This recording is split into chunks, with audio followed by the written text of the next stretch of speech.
Today is Friday, February 5th, 2021. Coming up on Roland Martin Unfiltered, Vice President Kamala Harris breaks the tie moving forward the critical COVID relief bill of President Joe Biden. We will show you when she presided over the United States Senate, as well as hear from the president. Also, VP Harris and Treasury Secretary Janet Yellen held a virtual roundtable today discussing how black businesses can stay afloat during the pandemic. Texas Senator Ted Cruz continues to delay the vote of United Nations Ambassador appointee Linda Thomas-Greenfield because of remarks she made in 2019 at an HBCU. Prosecutors want a warrant for the arrest of Kyle Rittenhouse, who continues to ignore the conditions of his bond. He also has fired the attorney who helped him raise $2 million. Country Star Morgan Wallen has been suspended indefinitely from his label after his neighbor recorded him shouting the N-word. And also, the New York Fire Department fired Deputy Inspector James Kobel for posting hundreds of racist and sexist statements on an online message board.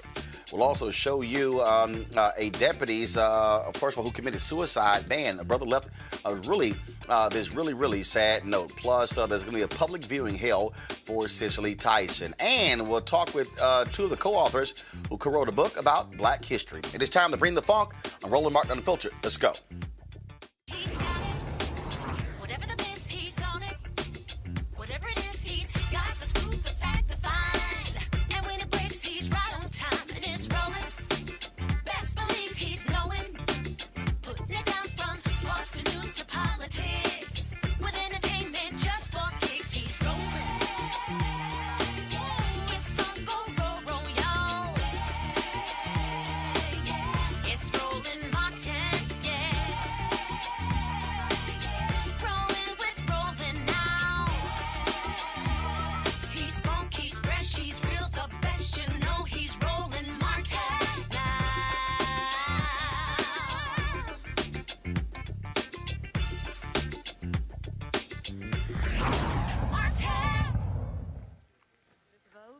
The yeas are 50, the nays are 50, the Senate being equally divided. The Vice President votes in the affirmative, and the concurrent resolution as amended is adopted.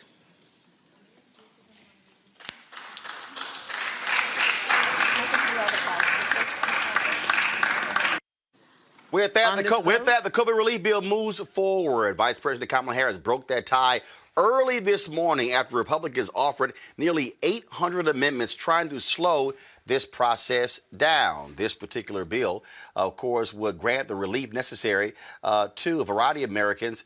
But what it also did not do, it did not advance a federal minimum wage increase to $15 an hour. Let's talk about this with our panel. Rob Richardson hosts Disruption Now podcast. Amisha Cross, political analyst and Democratic strategist, and Michael Inhotep hosts the African History Network show. Amisha, this is the first tie that Vice President Kamala Harris has broken. Democrats held firm their 50 votes. All Republicans voted against this. And at the end of the day, this is real simple.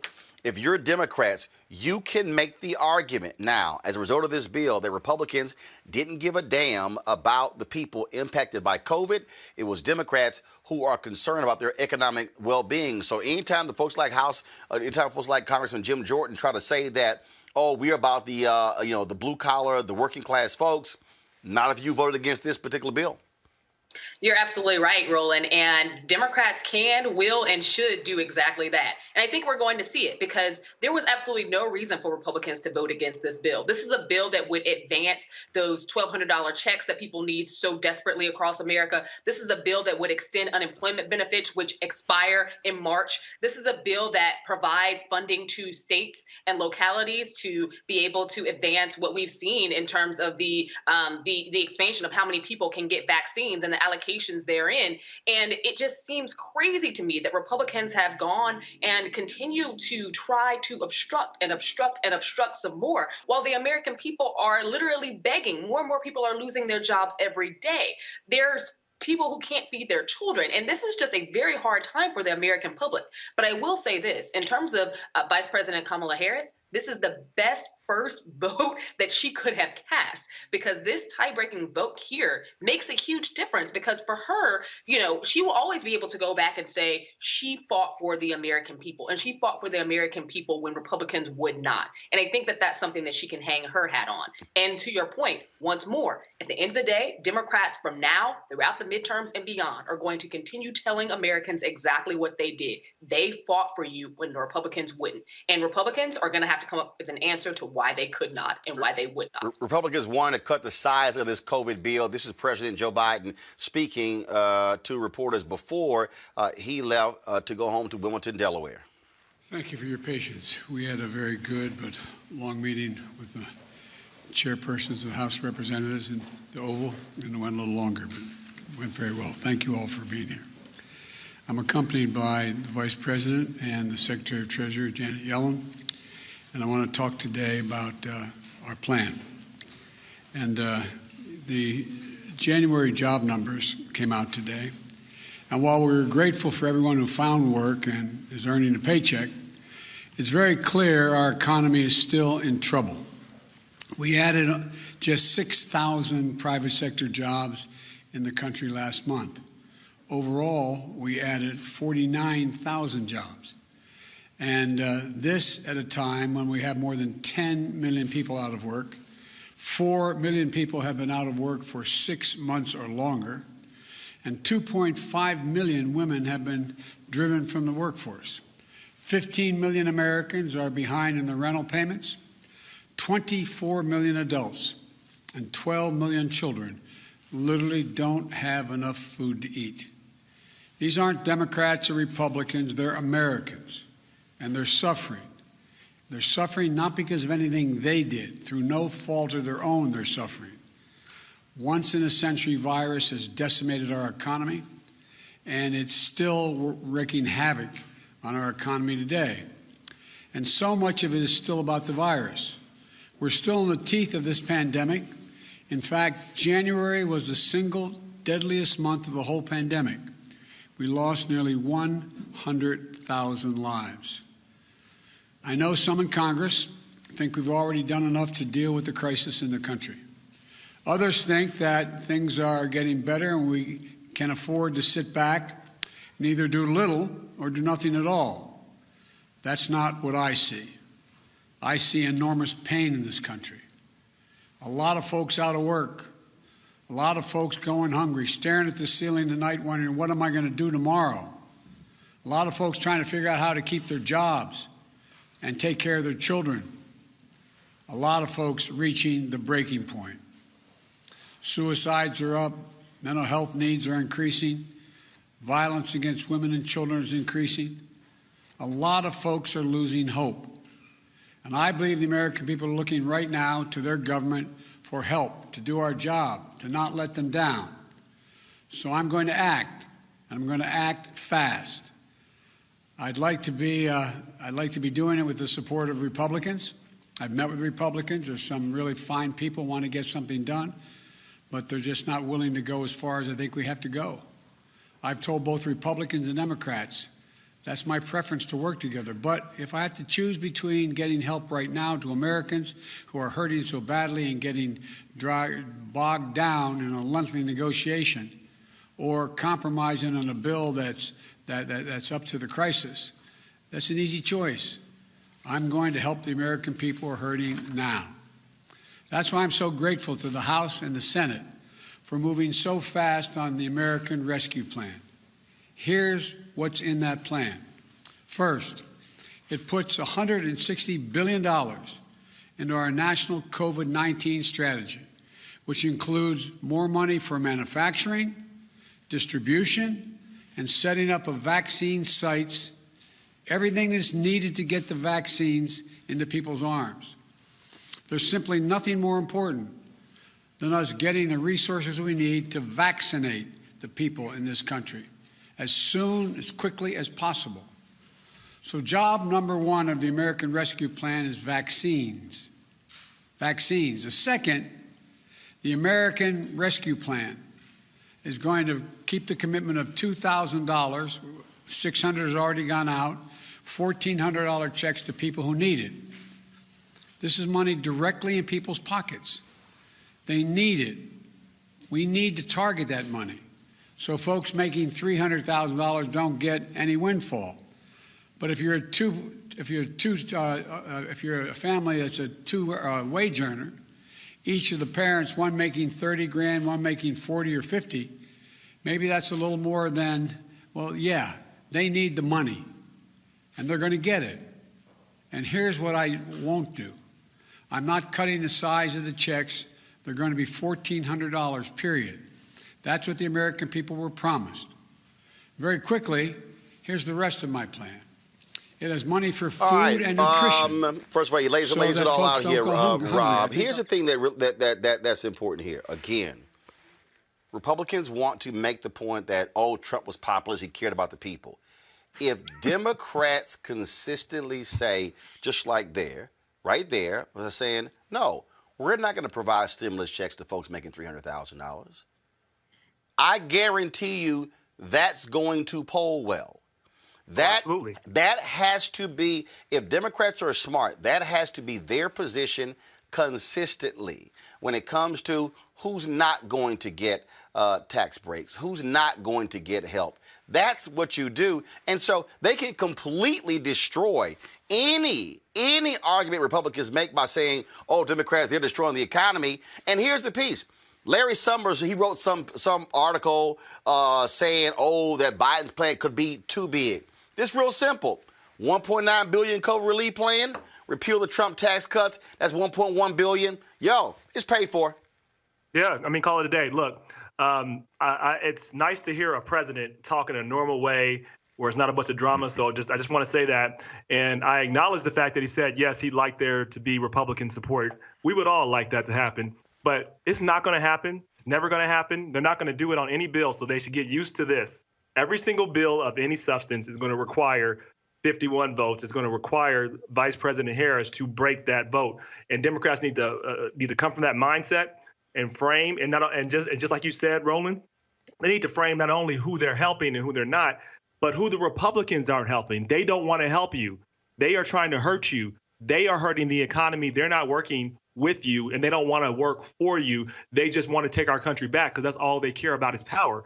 And so we got to make sure we're proactive in that message and not wait and expect Republicans to come along. Like we do have to make the attempt, but we don't have to wait on them. And I know we got Joe Manchin, one person who wants to convince Republicans. I know he's in a Republican state, but look, while you're there, get some stuff done for people and hope that they reelect you. Otherwise, nothing else matters because they are not going to work with you. No matter what you do, they're going to find a way to work against you. We know who they are.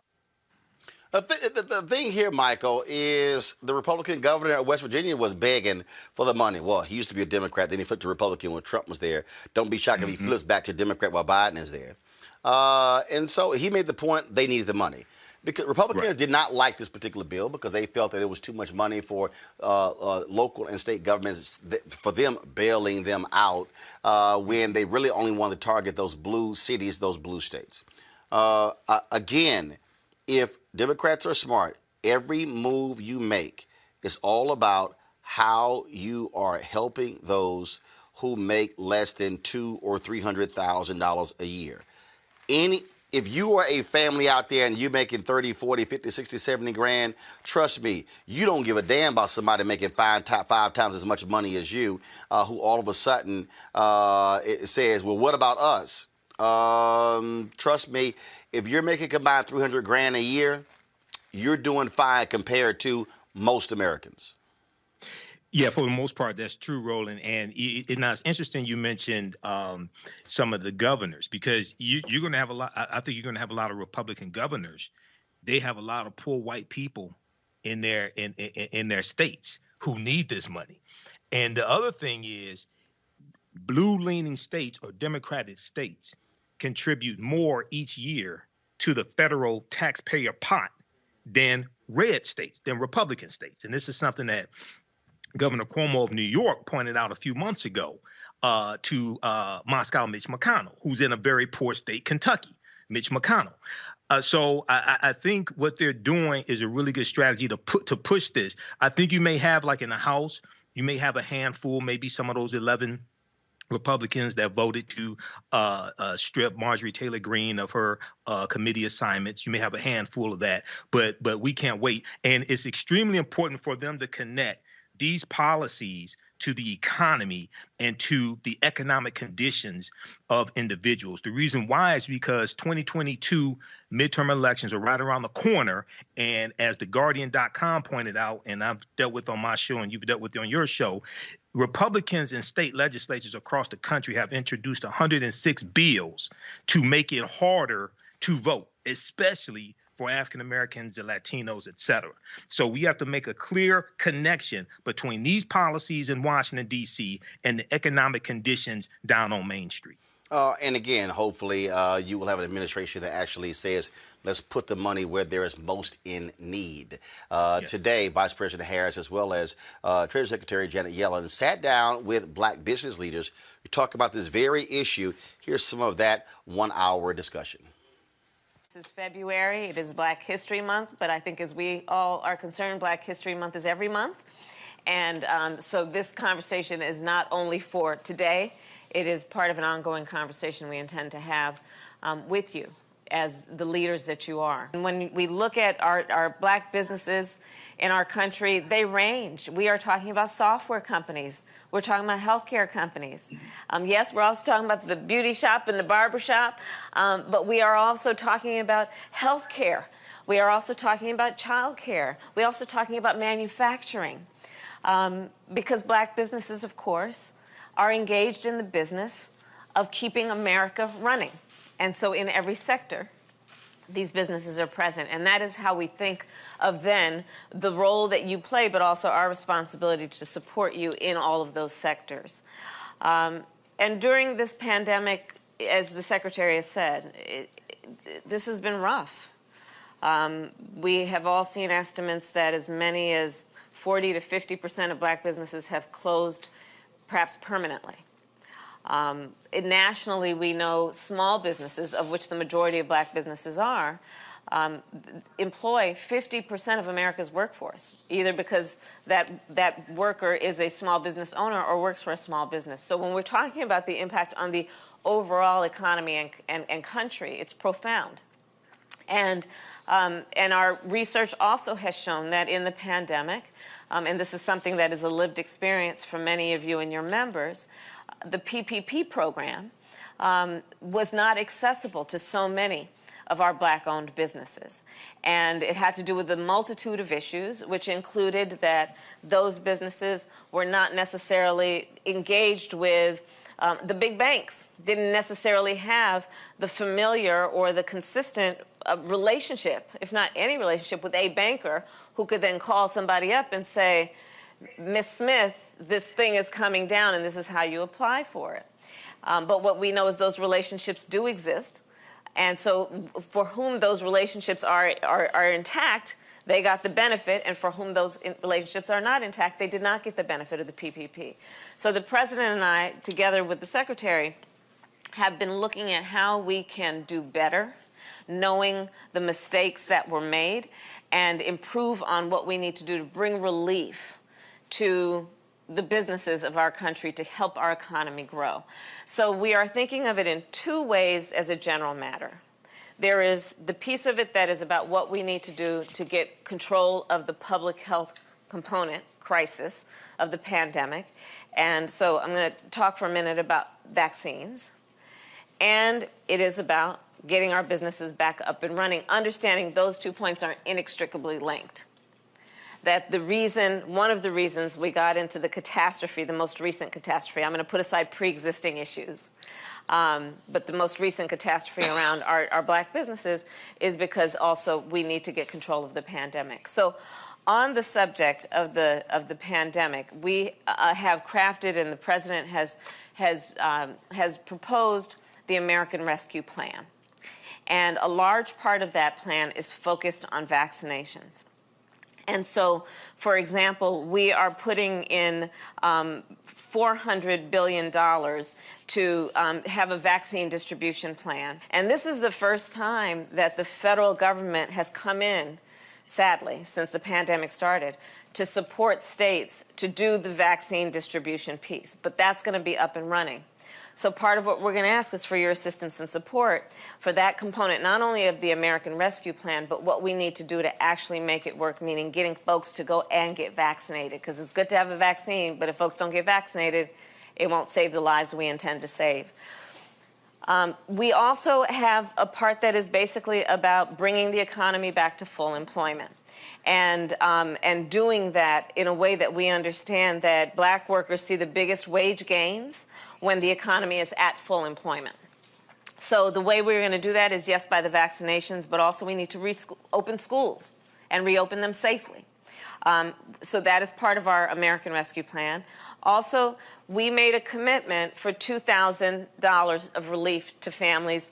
There was a down payment on that in the previous bill of $600, and we intend, with this next bill, the American Rescue Plan, to have $1,400 checks going out to those folks who are most in need by way of relief, to help them get through this moment of crisis so that at the end of it they can get back up and recover in the way that we intend.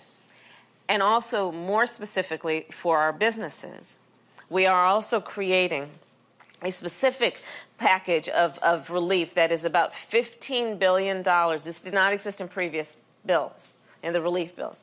$15 billion going to grant programs, not loans, grants, targeted at our smallest businesses, of which the majority of black businesses are, and targeted at our black and brown and minority-owned businesses.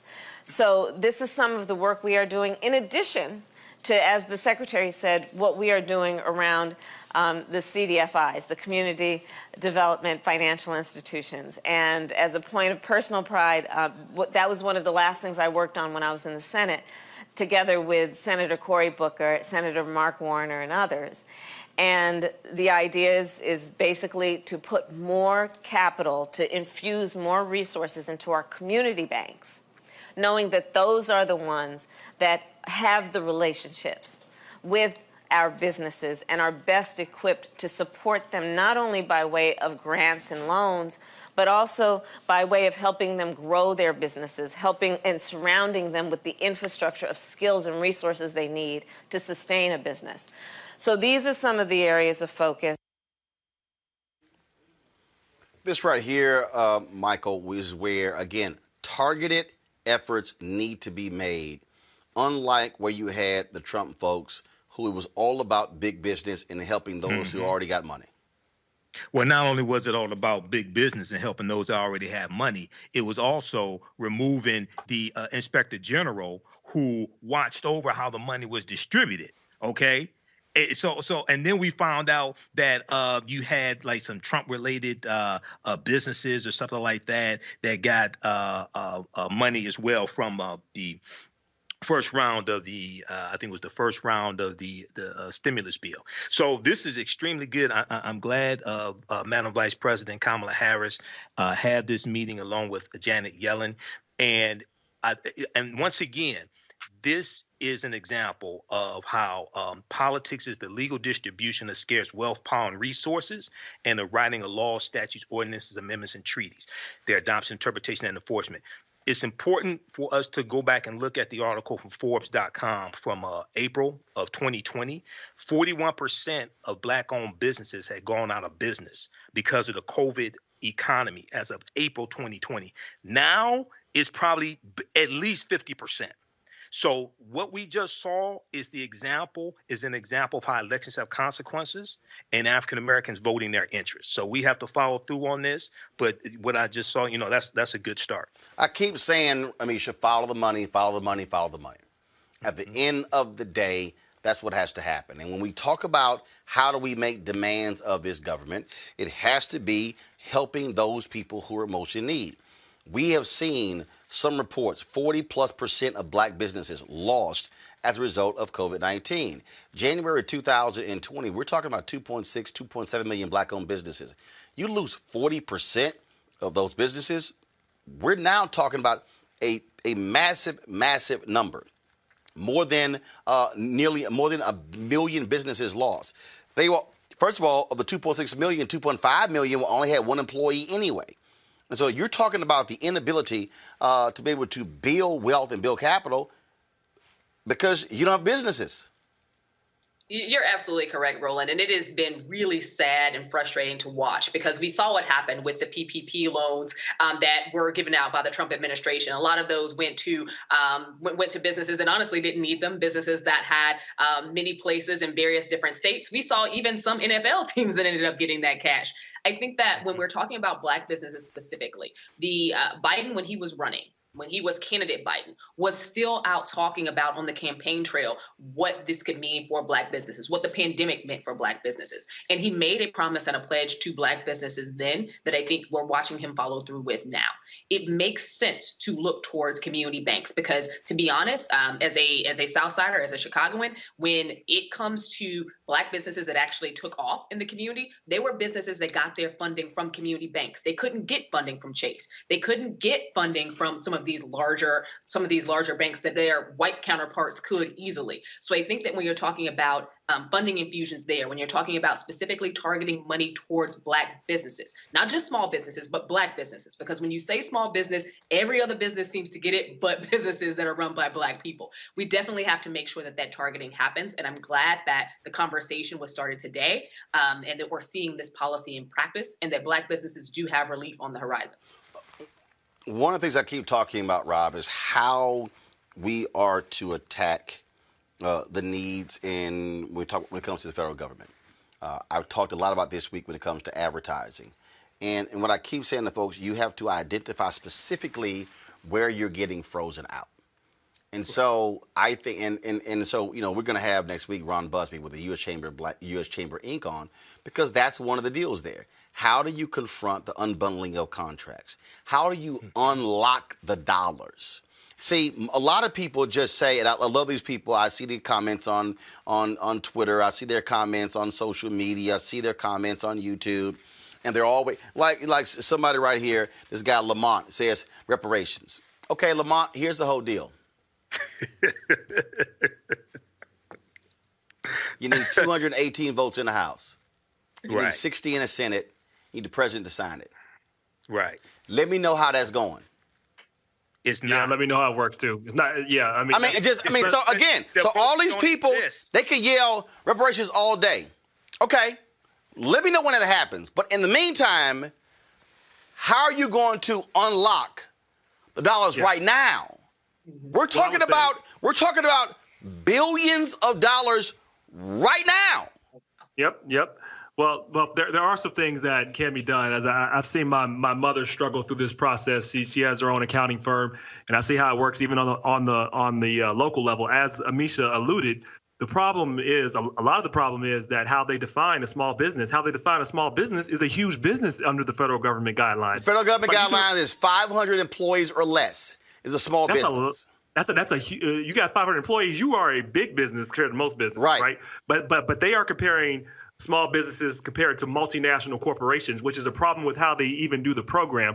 So if they really, I think they really need to deconstruct that program and be more intentional and targeted too. So this is a good beginning, but if we're serious, they need to really look at how they're defining small businesses and really give small businesses as they are defined with African Americans, because they're not there are clearly African Americans that have businesses that are that large, but that's not the norm. If we want to make sure we're building more, we have to look and redefine that definition. Second, there should be some targeted policies specifically to help some of these businesses, because to be quite frank, you and I have talked about this, Roland. COVID-19 has been an accelerator of trends. Some of these businesses are not coming back. So therefore, we have to look, how can we help transition them to make sure they can get into an emerging technology business or something like or something like that in an emerging field. That is where I think the government should and can be focused, but we need to be more innovative in how we really look at this and change some of these policies. Again, I want our folks to understand how you go after the money. That means that you're going to have to be very clear, and also how the money flows in terms of who does it go to from the federal entity, and then who do they give it to, who's the person who's supposed to be distributing it, what's their track record. See, all of those different things, that's how we have to be targeting these dollars. President Joe Biden does not have his United Nations ambassador yet because Senator Ted Cruz has been an ass. Last week, the U.S. Senate Foreign Relations Committee, they actually chose to delay the vote on United Nations ambassador appointee Linda Thomas-Greenfield.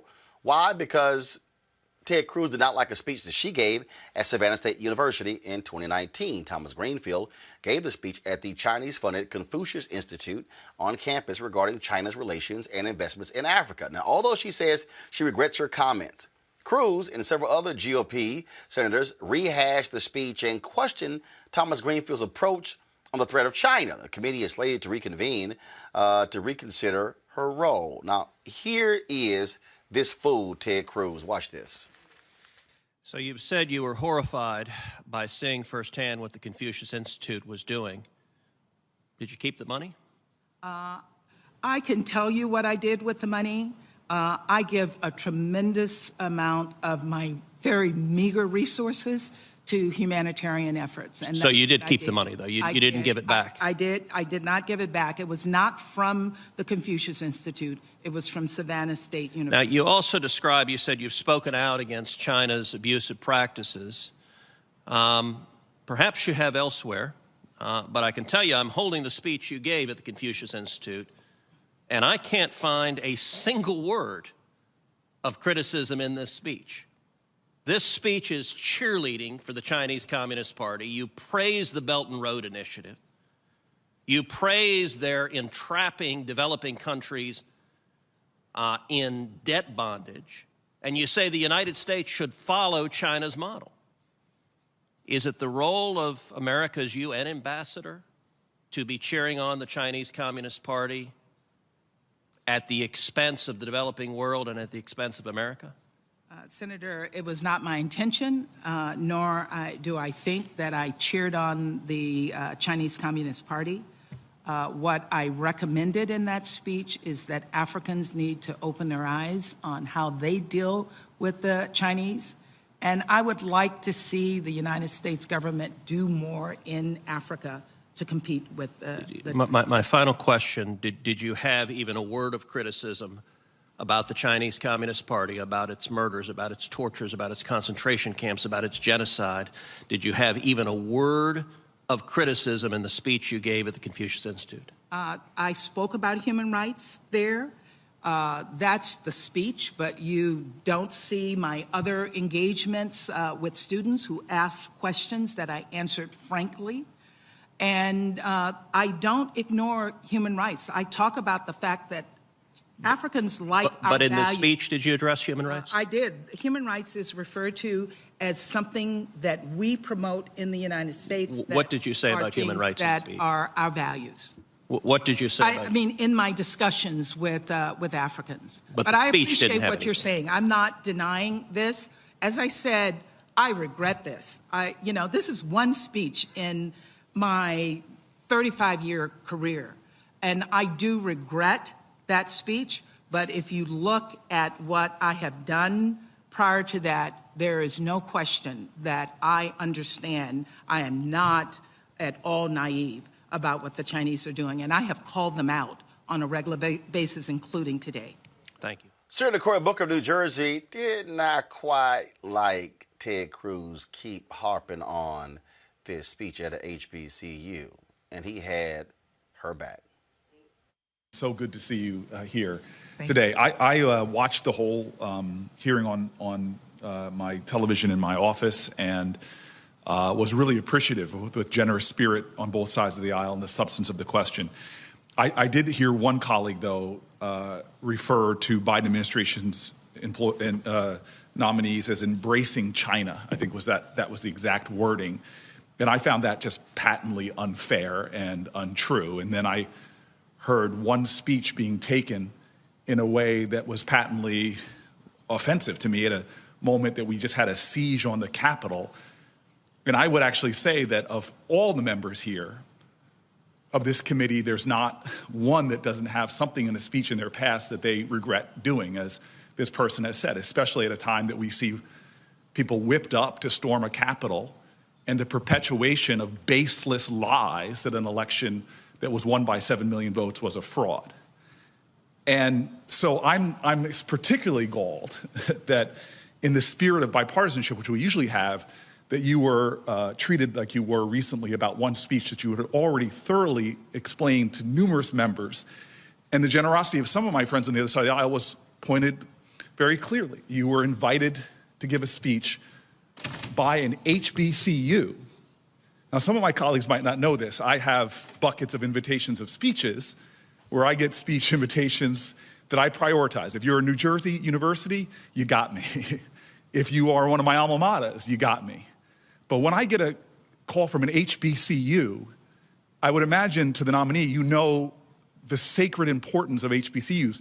You know that they are the #1 producer in America of black generals, #1 producer in America of black doctors, #1 producer in America of black professors, PhDs, and so forth. In fact, if there is a hope for this country ever to reach equality in all the ranks of all the professions, would you agree with me that the HBCUs are still that hope? Without a doubt, Senator. Thank you very much. Yes, and as a person who has 2 generations before me going to HBCUs, the fact that you accepted an invitation from a black college to give a speech, to me, shows that you have the right priority list, because I will tell you this.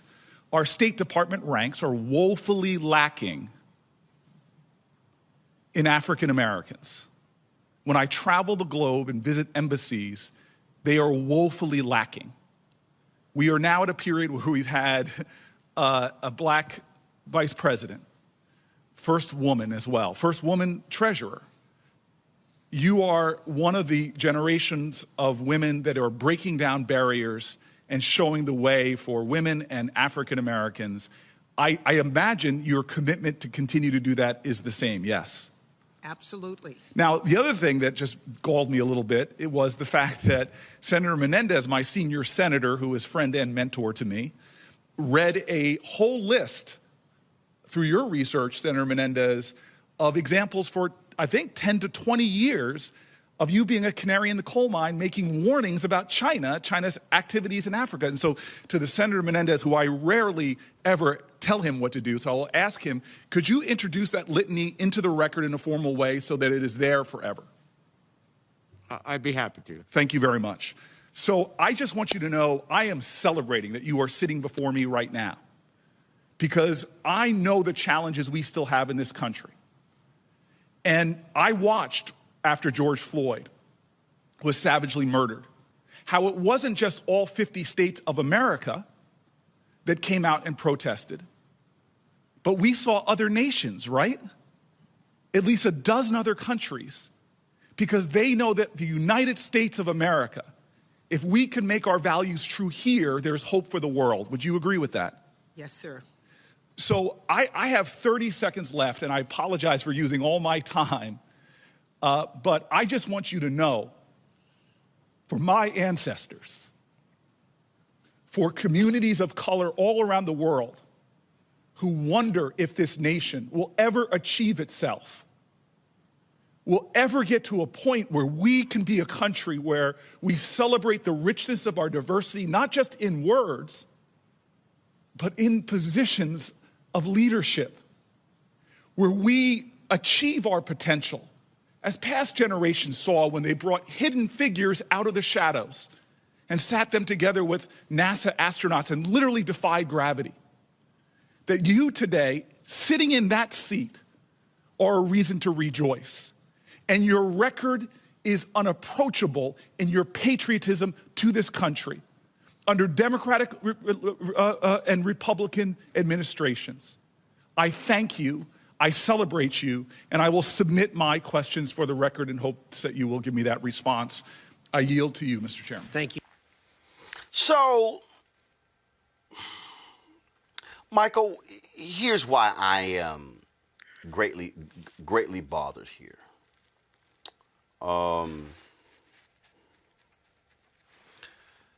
The first thing is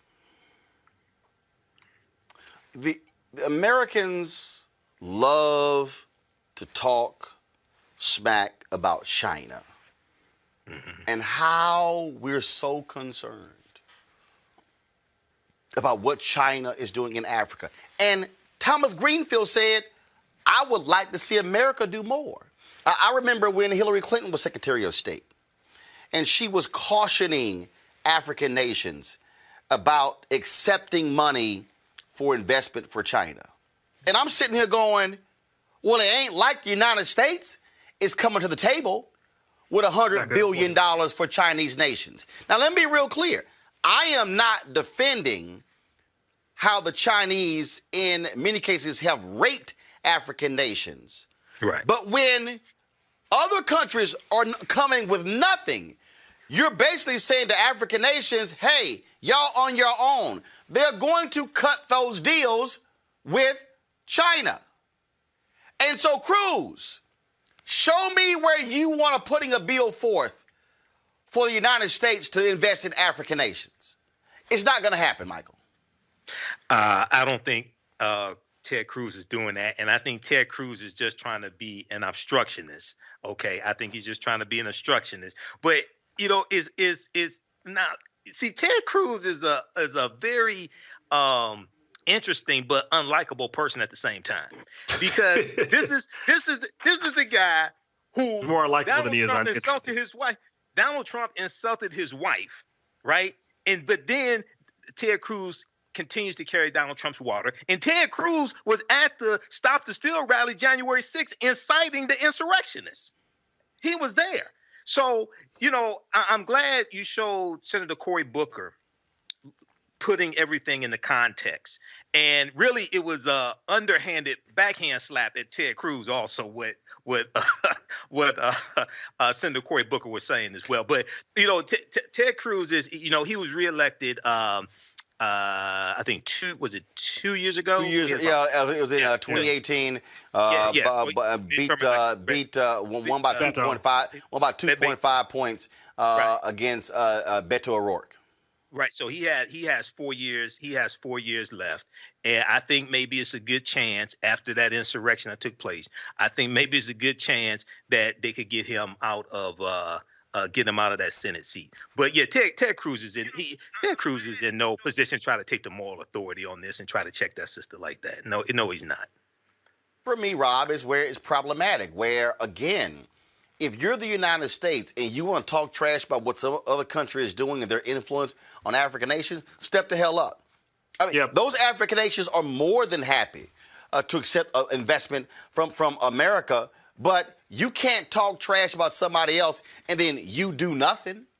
Yeah, it's actually reminiscent of some of our past, when African nations had to rely on Cuba, the Soviet Union, South Africa just to survive. And people were saying, well, why didn't Nelson Mandela and all those people accept help? Because they were in a fight for their freedom. They don't care what the nations call themselves.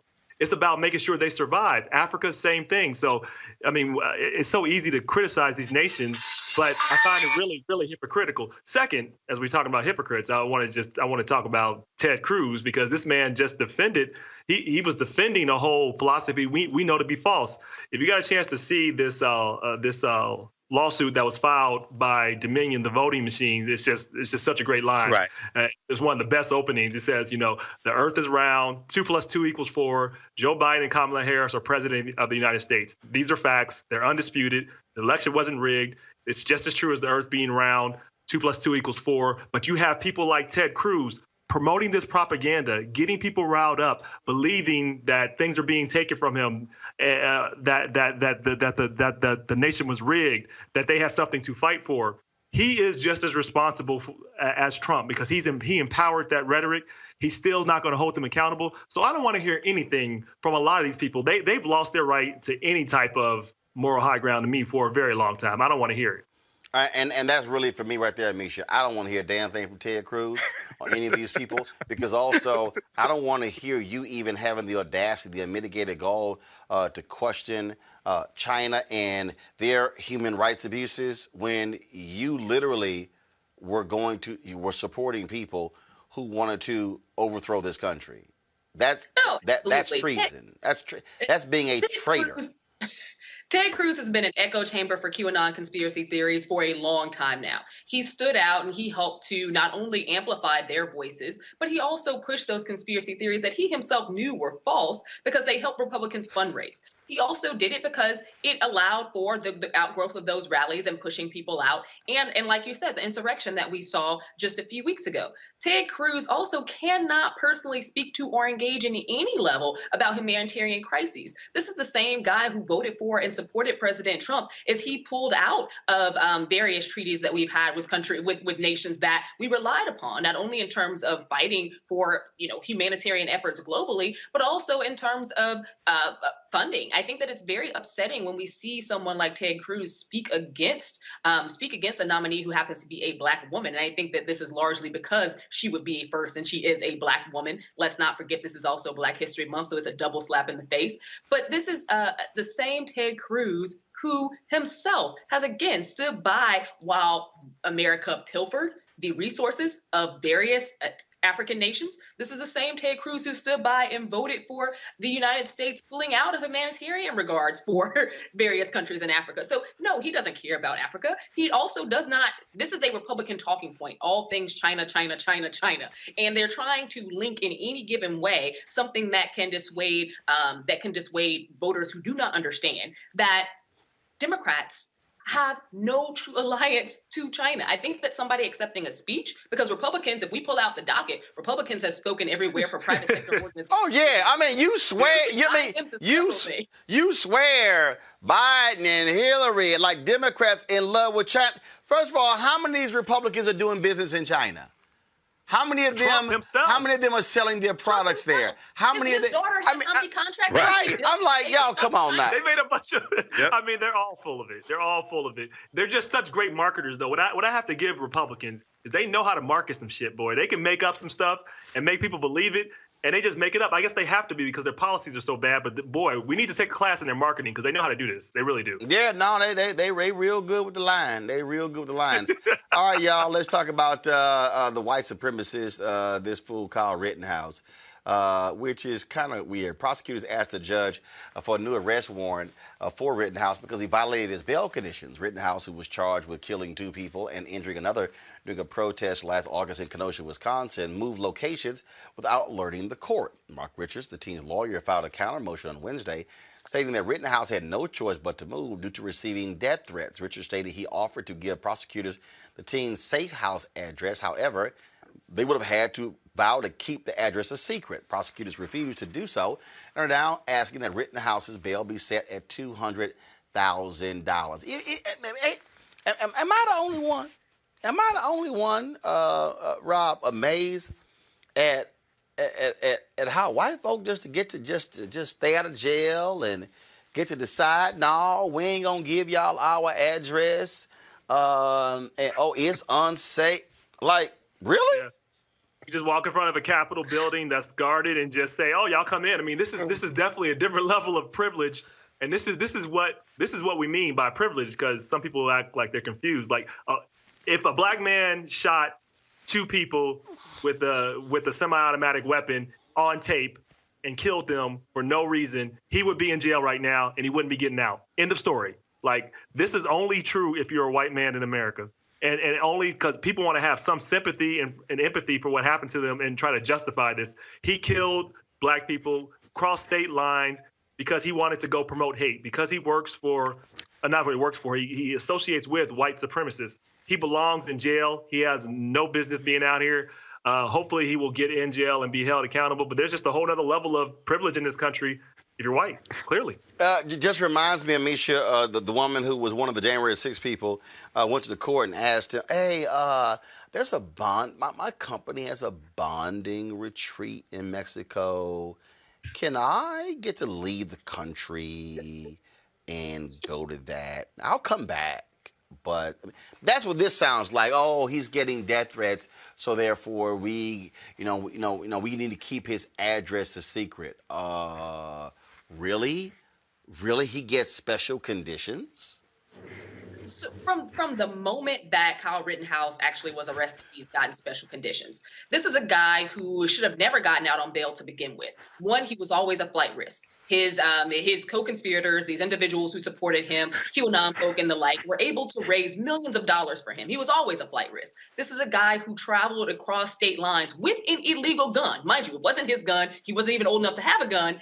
And he committed murder. Not only was he allowed to drive back home, meanwhile walking past officers with blood on his shoes, carrying a weapon with the capacity of multiple rounds after shooting someone, he goes to jail, and then he makes bail because they don't figure somehow he's a flight risk. I don't know how. And then guess what? He leaves. He's no longer in the location that he was initially assigned to.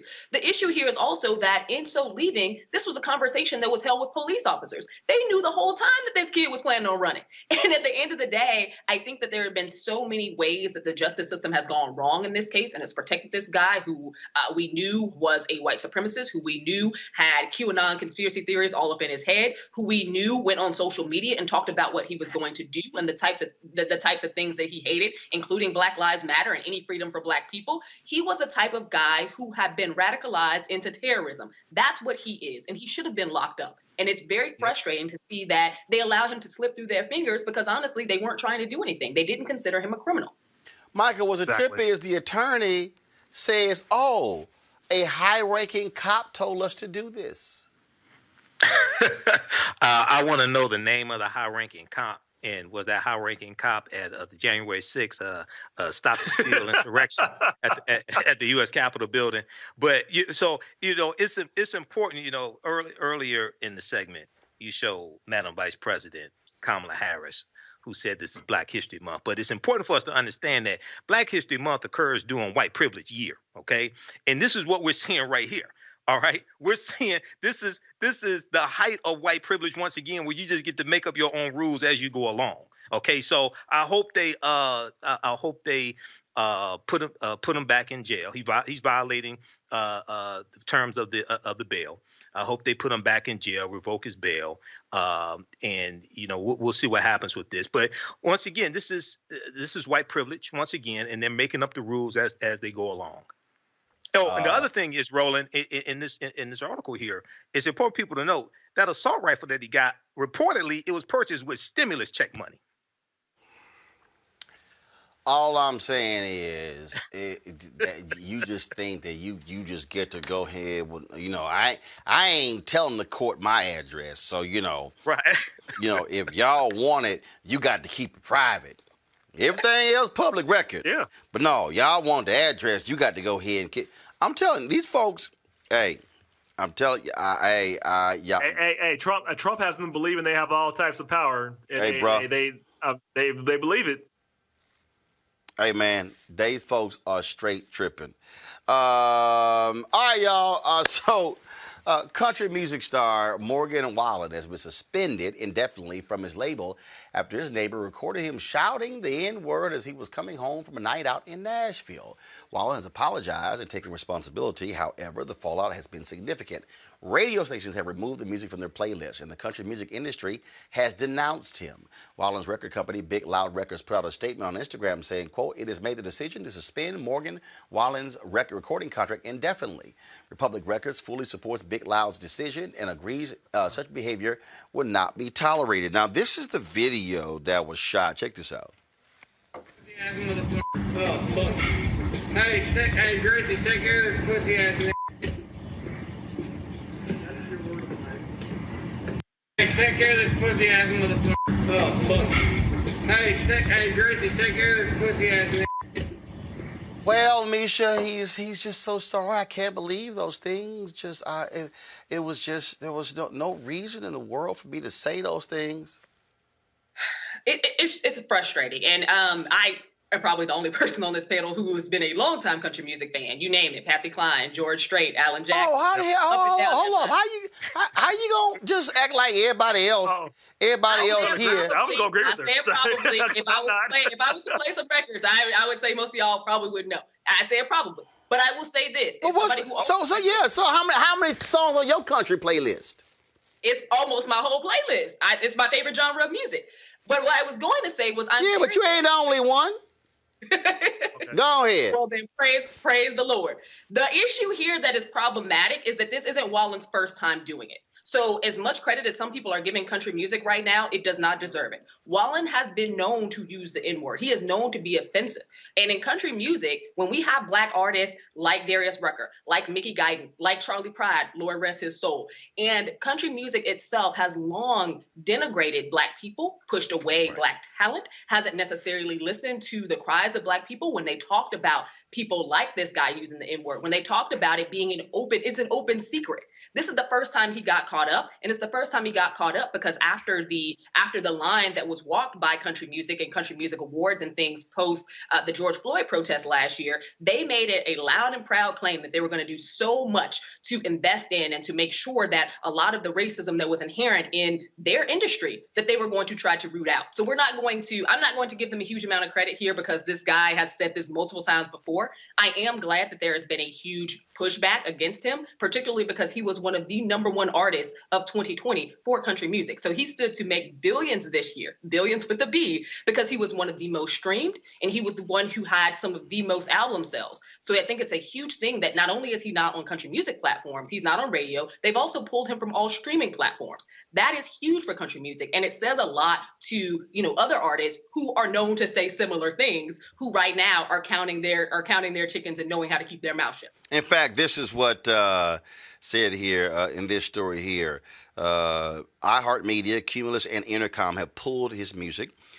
His tunes have been yanked from Spotify's Hot Country Songs and Apple Music's Today's Country playlist. He's been barred from this year's Academy of Country Music Awards. But this is the headline, though, on this particular story. Morgan Wallen's sales skyrocket after racial slur, Michael. Sales are up 339%.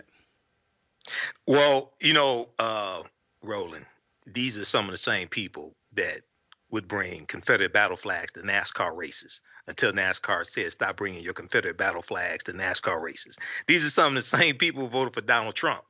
These are some of the same people who were at the insurrection January 6th, the Stop the Steal rally. These are some of the same people who in Georgia voted for the crazy QAnon lady, Marjorie Taylor Greene. So you've talked about before how country is nothing more than the white folks blues. Right. And this is you're dealing with, so you have a lot of white supremacists who are upset with what happened in Georgia with the Senate races in Georgia, who are upset that Kamala Harris is vice president, upset that Joe Biden won, by 7 million plus votes. And they're some of the same people who will use some of the same language that Wayland has used. So they're financially rewarding him, just like you have white supremacists who are financially rewarded, just like Kyle Rittenhouse. Ricky Schroeder helped raise part of the $2 million along with the MyPillow guy, who's up here spouting more conspiracy theories on Newsmax, and Newsmax is trying to shut them down because they already got like a cease and desist order from Dominion Voting Systems. So it's more. Black History Month occurs during white privilege year, so we just had to keep that in mind. This is the paragraph here, Rob. On February 2nd, TMZ shared footage of an intoxicated Wallen shouting in his driveway and using the N-word. That day, the story was widely disseminated. He sold 5,000 total units, about 1,000 of which were copies of his recent release, Dangerous, the double album. Those numbers may have kept Dangerous on pace to be the #1 album in the country for a 4th week in a row. But on February 3rd, as the backlash grew, he sold a staggering 7,000 albums and 22,500 total units. As the article says, it's disgusting, if not exactly surprising. Racism has been lucrative for centuries. Yeah, it has been. And there is this, you're seeing this narrative play out, particularly on right-wing media, that our voices are being denied, they're censoring us. Mm-hmm. No, we're not standing for racism. And if you call that censoring, you can call it what you want to, but we're not going to allow you to get away with it. But they feel as if they're being victimized for saying these things. And I've said this many times. Racist people get more offended when you call them racist than against racism. Like, I want you to be mad about racism. You get mad when people talk about you being a racist. Get mad about racism. Imagine having to go through racism. You being called a racist is not that bad. And I'm sorry if it hurt your feelings. No, I'm not really. Like, we need to learn to really grow up and stop being snowflakes. They talk about, the left as if they're snowflakes. These folks really do seem to be snowflakes. They seem to have a really fragile spirit about things. Like, listen, no, you're not allowed to say the N-word. No, and you should be held accountable. No, you're not allowed to make up things and facts in the world. No, you're not allowed to just say these conspiracies. We're going to hold you accountable. We should. I mean, I make no apologies for that. You should be canceled. Speaking of racism, the New York Police Department has fired Deputy Inspector James Kobel after an investigation revealed he posted hundreds of racist and sexist statements on an online message board. Between June 2019 and September 2020, Kobel posted more than 500 messages on an online message board used by current and former cops to vent about politics, police matters, and the media. Some of Kobel's messages included comments referring to Bronx District Attorney Darcel Clark as a gap-toothed wild beast, Assembly Speaker Carl Heastie as a savage, and former President Barack Obama as a Muslim savage. On January 11th, Kobel filed for retirement. However, the department fired him before 30 days had passed, the time needed to process his retirement. Kobel will still get his pension, but he may lose his 19 months of accrued vacation time, which is worth more than $280,000. I say snatch it all. Good. This is ridiculous. I mean, there is no context where what he said could have been taken any other way. I mean, this is the most demeaning and purposefully hateful things that you could possibly say. And wait, hold on, Misha, it gets better. He was the anti-harassment cop for NYPD. Yeah. How are these people getting chosen? Easy. The litmus test.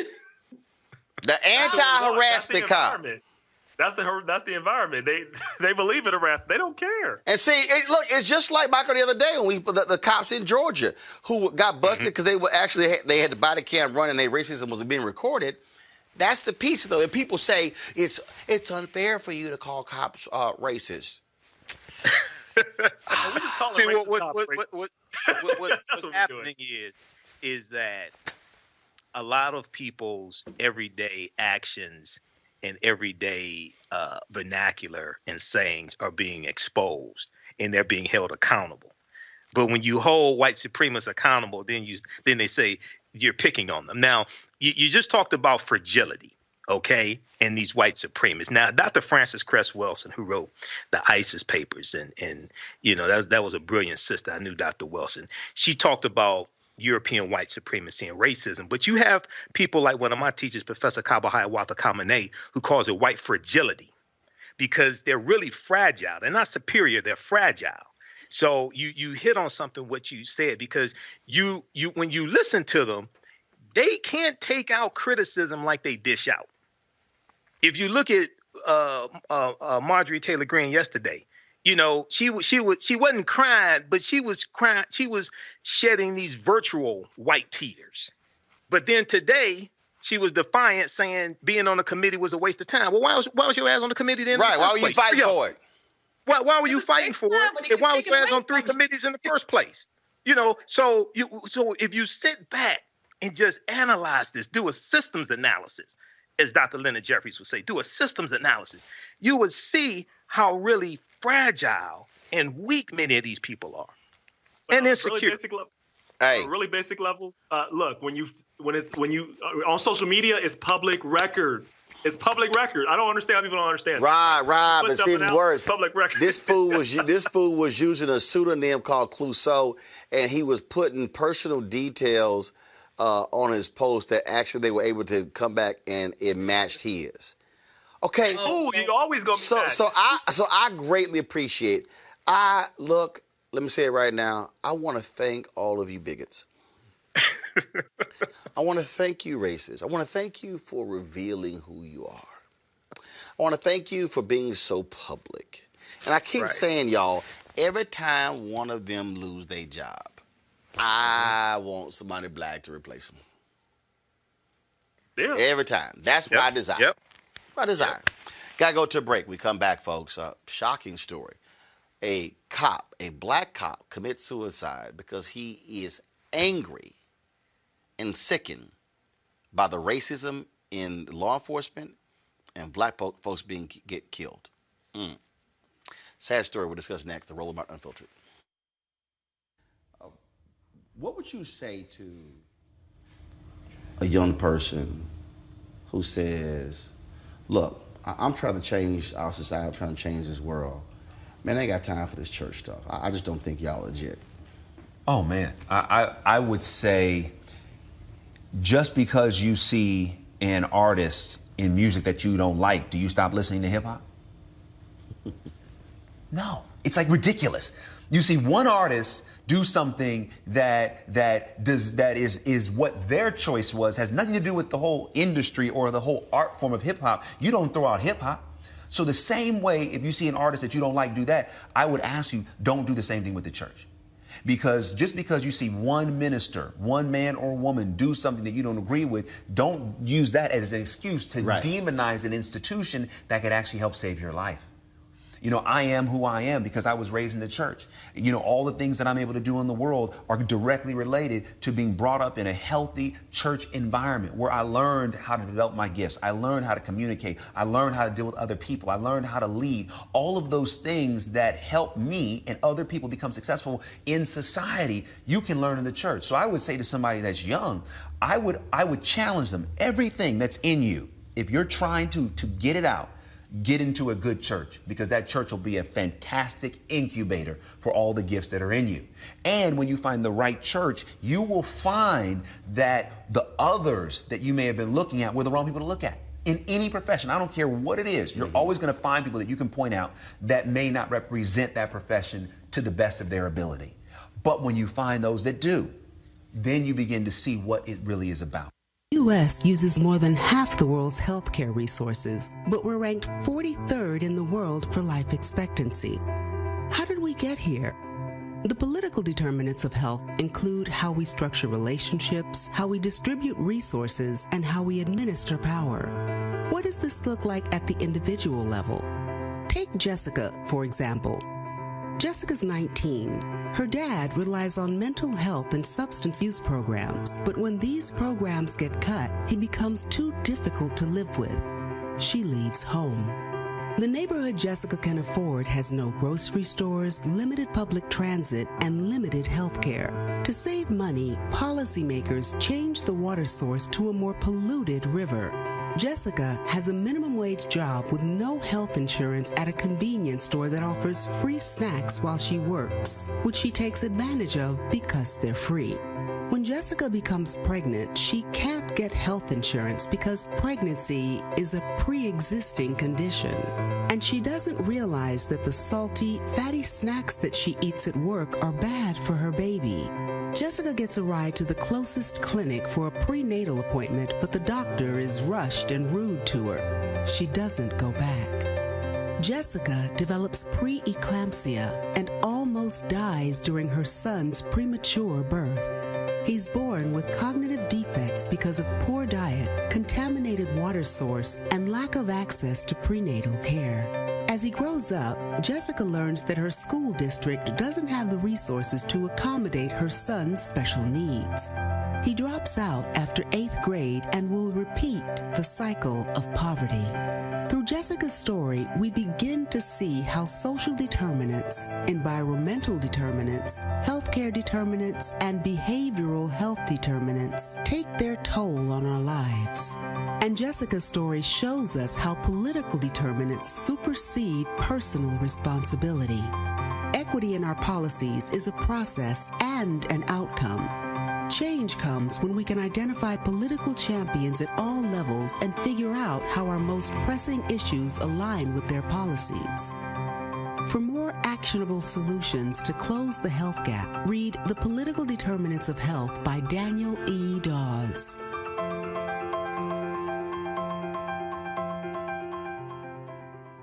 Carl Payne pretended to be Roland Martin. Holla! Hi, I'm Chaley Rose, and you're watching Roland Martin Unfiltered.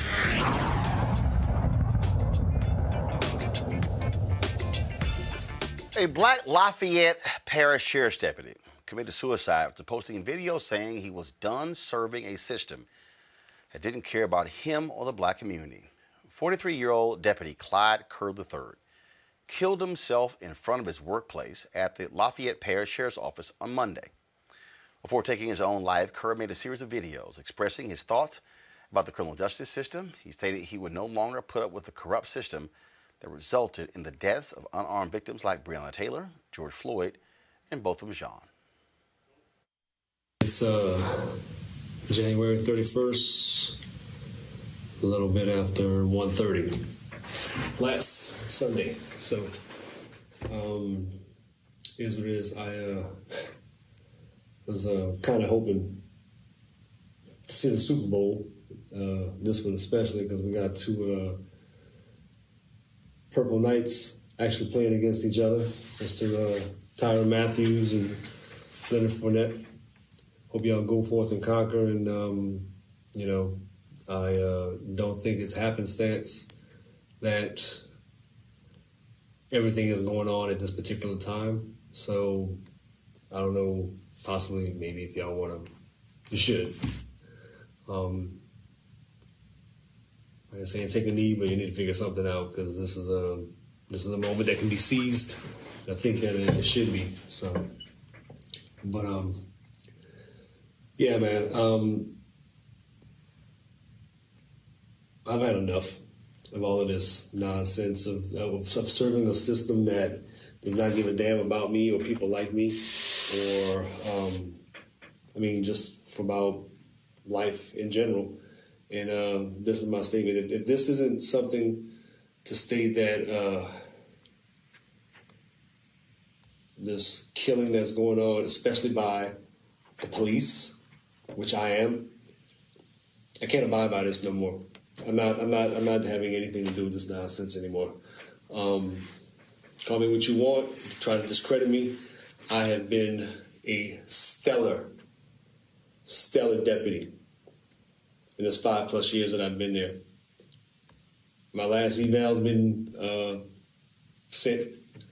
It's copied to somebody. I can't be discredited. Never so much as one write-up for maybe some reports being late. None whatsoever.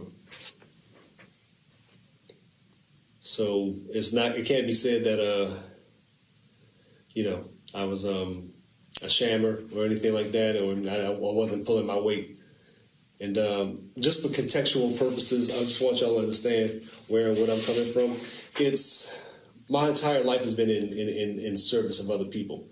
And it's just dawned on me that this time, as of now, needs to be seized, because you don't really give a damn about us. That is the truth. That is the truth. I've served with a full heart in the military. After that, got back into law enforcement, and you have no idea how hard it is to put a uniform on in this day and age with everything that's going on. None. And listen, y'all entrust me to safeguard your little ones, your small ones, the thing that's most precious to y'all, and I did that well. Y'all trust me with that. I've had security clearance in the military. That's verifiable. If I was untrustworthy, if I was a threat, would they let me guard the U.S. Embassy in Kabul? Which I did. I trained Iraqi police, Afghan national police, and that's not it. But I wouldn't have been put in a position of that if they thought I was a threat. But that has allowed me to see the inner working of things. And this is a demonic system, and it's not anything I can continue to serve and want to be a part of. And this is not right. This is no form of justice. Let's go down the list. Both of them shot in his own apartment. How that work? How does that work? Chilling on his couch.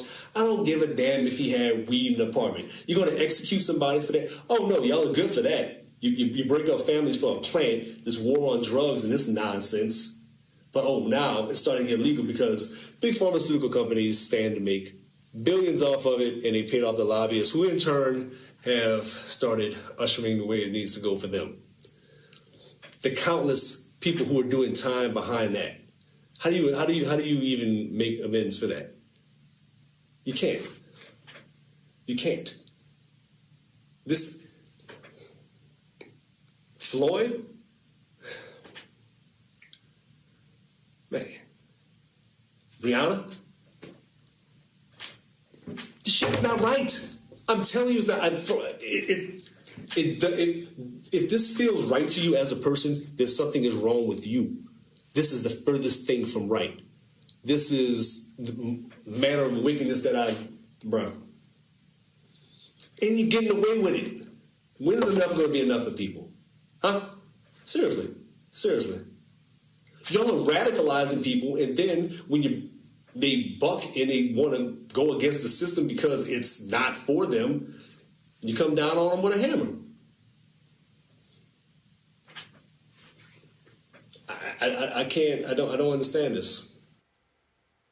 That's a tremendously sad video. Kerr was a military veteran and the father who, in one of his videos, said that he struggled explaining Floyd's death to his son. The Lafayette Police Department and Lafayette community are mourning his loss and are remembering him as an officer who was truly committed to his job. Amisha? It was hard to watch that without crying. And I say that because this man devoted his life, like he said, to helping people. He served honorably in the U.S. military, trained Afghan forces. He's someone who believed in fundamentally strengthening our democracy. He's someone who put in the work. And then he not only saw tragedies coming back here, but he also saw tragedies in his military service. When you're a Black man and you have worn a badge, you have put on a military uniform, and you continually see your people being disrespected. You see the people who are supposed to be in charge of protecting them being the ones who gunned them down with no recourse. I think that it weighs on you. And seeing this man basically pour his heart out and to know that he is no longer with us, that is extremely heartbreaking. This man had a family. This man put his life on the line for us. And he's watching police across this country just not care about Black people and dispense our lives like they don't matter. And he was fed up, and not just fed up enough to quit, but fed up enough to take his own life. That is huge. And I think that it speaks so much to what needs to be done in terms of police reforms, but also the weight that many of our Black officers in uniform carry every single day. Michael, this is the thing is the duality of being Black and a cop is real, and they have to deal with that. I mean, we've seen numerous stories where Black cops have said, "Man, as safe as I am is they said that the most unsafe I am was if I'm undercover." Right. I mean, they said the safest I could be is when I'm wearing the uniform because they're not going to mistake me. And so to listen to in his voice, and you hate the fact that, he didn't just walk away, that he didn't just leave the force and find some other. I mean, he took his life. Yeah, it's really a tragedy on multiple levels because we need more officers like him who are doing the right thing, want to do the right thing. And a lot less of the white supremacist officers who reports say have infiltrated law enforcement. But based upon my research, they've always been in law enforcement. But that's another conversation. When you look at the article here, though, it talks about his video being the video was a protest against police brutality. His action was a protest against police brutality, but he also called for civilian oversight of police officers, peer evaluations, more transparency of police operations to build public trust, and mental health and wellness support. And a lot of this deals with the whole effort to bring about police reform, whether you call it defund the police or police reform, to address a lot of these issues. And also, it's extremely important for us to understand the relationship between who's in office at the local level, because the majority of control over policing is at the local level, okay, state and city, county. And the mayor sets the tone for policing in the city. The mayor hires the police chief. He's a sheriff. The sheriff is elected. Okay. So a lot of this deals with the politics also at the local level. But, this is a tragedy on multiple levels. And lastly, I'll say this. At the end of the day, many, especially African Americans, are going to have to join the police forces to be the type of officers we want to see and run the white supremacists out. Okay, as they are rooted out and get fired and things like this. We've seen this happen here in the city of Detroit. Who's going to take their place? We have to be the ones to take those jobs and be the actual type of officers that we want to see. Yeah, that's a hard thing to do, though. I've seen. No, I agree. know a I lot understand. I know a lot of black officers here in the city of Cincinnati, and we have our own history like anywhere else in the United States, and just the weight of what you have to go through being an officer and being black is just a lot. Being black, period, we all know is hard. This moment was particularly hard for all of Black America. Now, imagine being in the belly of the beast where you're seeing these things. I can't imagine the things he's had to see, what he's had to bite his tongue about. All of us have been in corporate jobs at some point. You got to bite your tongue. Imagine having to go against a system where where there's white supremacists there, where you've seen it. They probably taunted him. I don't even know what he's gone through. And this is why it's real for us to really say we have to embrace mental health therapy. Right. It's okay to ask for help. And so, and I know this is hard, particularly for a lot of black men, but we should go and reach out for help. And there's nothing wrong with that. And we absolutely need it. This is very traumatic, what's going on in this country. And it's even more traumatic if you're in the middle of it like he is. And it was just hard to hear him seeing that he needed help and knowing that he has a family that's right now that he can't help anymore. It's just hard. It's just really hard to watch. And if there's anybody out there that is going through something, there are people that can help you. And if you know people and you hear them saying something, if you hear something, listen to them. People just don't say stuff like this because they just want to get attention. They usually it's usually a cry for help, and get them that help because we don't want to see this repeated. And it's repeated too much in our community. Mm-hmm. You're absolutely right, and that's. I mean, it is sad. It's unfortunate that that man lost, took his life, and his family has to, of course, deal with that, and so that's quite sad. All right, folks, gonna go to a quick break. We come back. I can't wait to get my panel's thoughts on this raging debate. I'll tell you what it is next on Roland Martin Unfiltered. And for me, the reason I see the value, so my parents worked elections. They volunteered for campaigns. They ran phone banks. I remember being 7, 8, 9 years old. It was like you had no choice. It's not like you had a vote. It was like, yo, go over there for the next 8 hours, stand there and hand out these pamphlets to anybody who's walking in. And then we'll bring you lunch, and then you got some water for yourself. It's kind of like, okay. Again, that was wasn't like my brother could say, nah, we're all right. We're going to stay at the house. It didn't work that way. And so for me, that was a huge part of my upbringing. And look at you now. And it's very interesting because for me, service was a huge part of my upbringing. And that's just something that's just, it's a natural thing. I don't think twice about going out and doing community service. I don't think twice about giving up my Saturday mornings, even if I stayed out late on Friday nights. I don't think twice about going to church in the mornings. I think that might be even bigger than the civics piece in schools. I mean, I think that at this point, having that in schools at least gives the children the opportunity to go home and ask their parents, so Mom, Dad, what is this? What do you think we should do about this? This is what I learned in school today. Let's talk about it. At least gives the children something to bring home and start a conversation with. However, if the parents start that for the children, then the children can go to school and say, hey, why am I not learning this here? Why don't I have a civics class? You know what I mean? And we'll have more Roland Martins running around here. Hi, everybody. This is Jonathan Nelson. Hi, this is Cheryl Lee Ralph, and you are watching Roland Martin Unfiltered.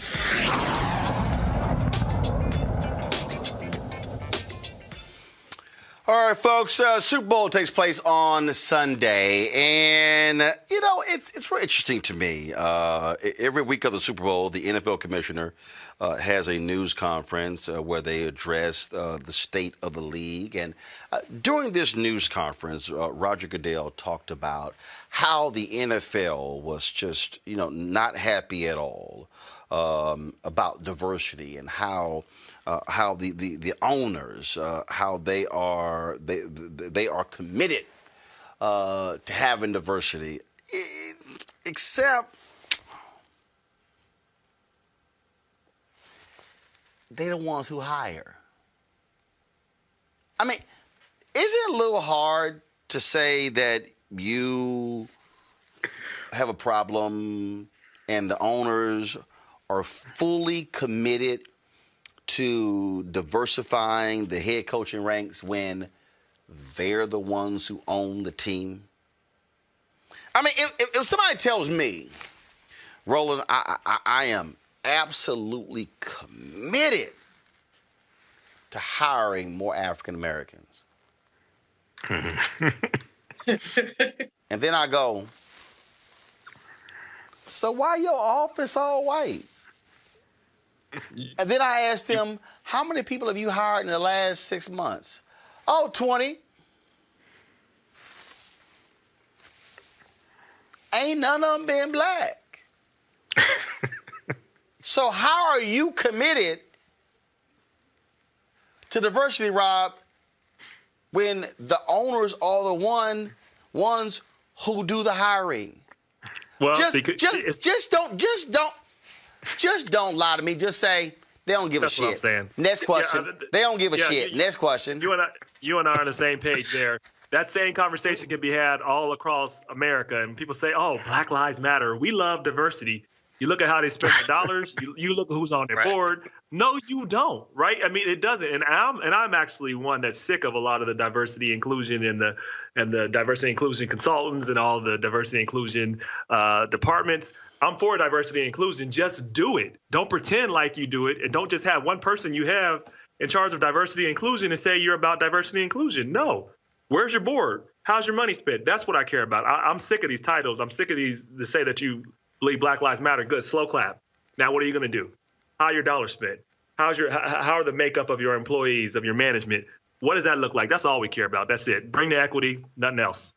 See, the thing for me, Amisha, that's just utterly hilarious about this whole deal is in the Super Bowl this Sunday, there are 4 coordinators, one offense on one defense on each team. Sunday, the offensive coordinator is supposed to be like the step below the head coach. 3 of the 4 coordinators in Sunday's game are black. Neither one got a head coaching job.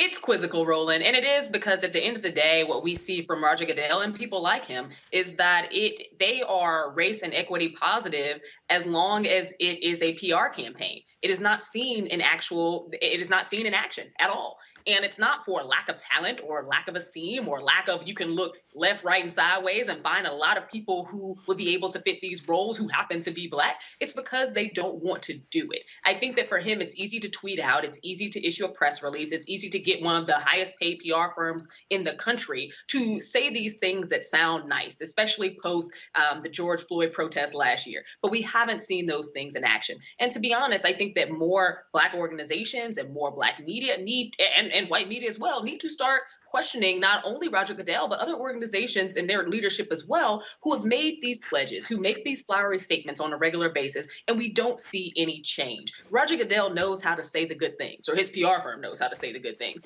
However, rarely are those things actually seen in practice. Nothing has changed about the NFL. The NFL has not elevated any more black coaching staff. The NFL is not elevating any black owners. The NFL is absolutely fine with things as is. They just want to put out statements that make you think that progress is on the horizon. This is Roger Goodell this week at the news conference.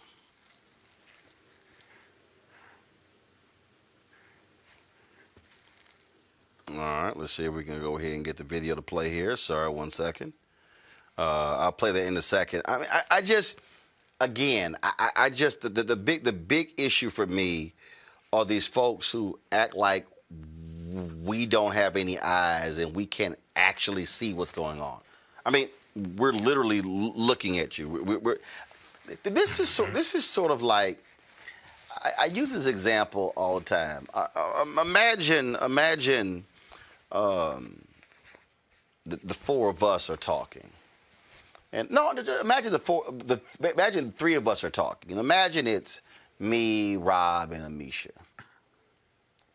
And Michael comes up and Michael says, "Man, I'm hungry. Woo, I'm hungry." And I go, Hey, Amisha and Rob, let's go get something to eat. Michael probably standing there like, I know his ass heard me say I was hungry. Did he?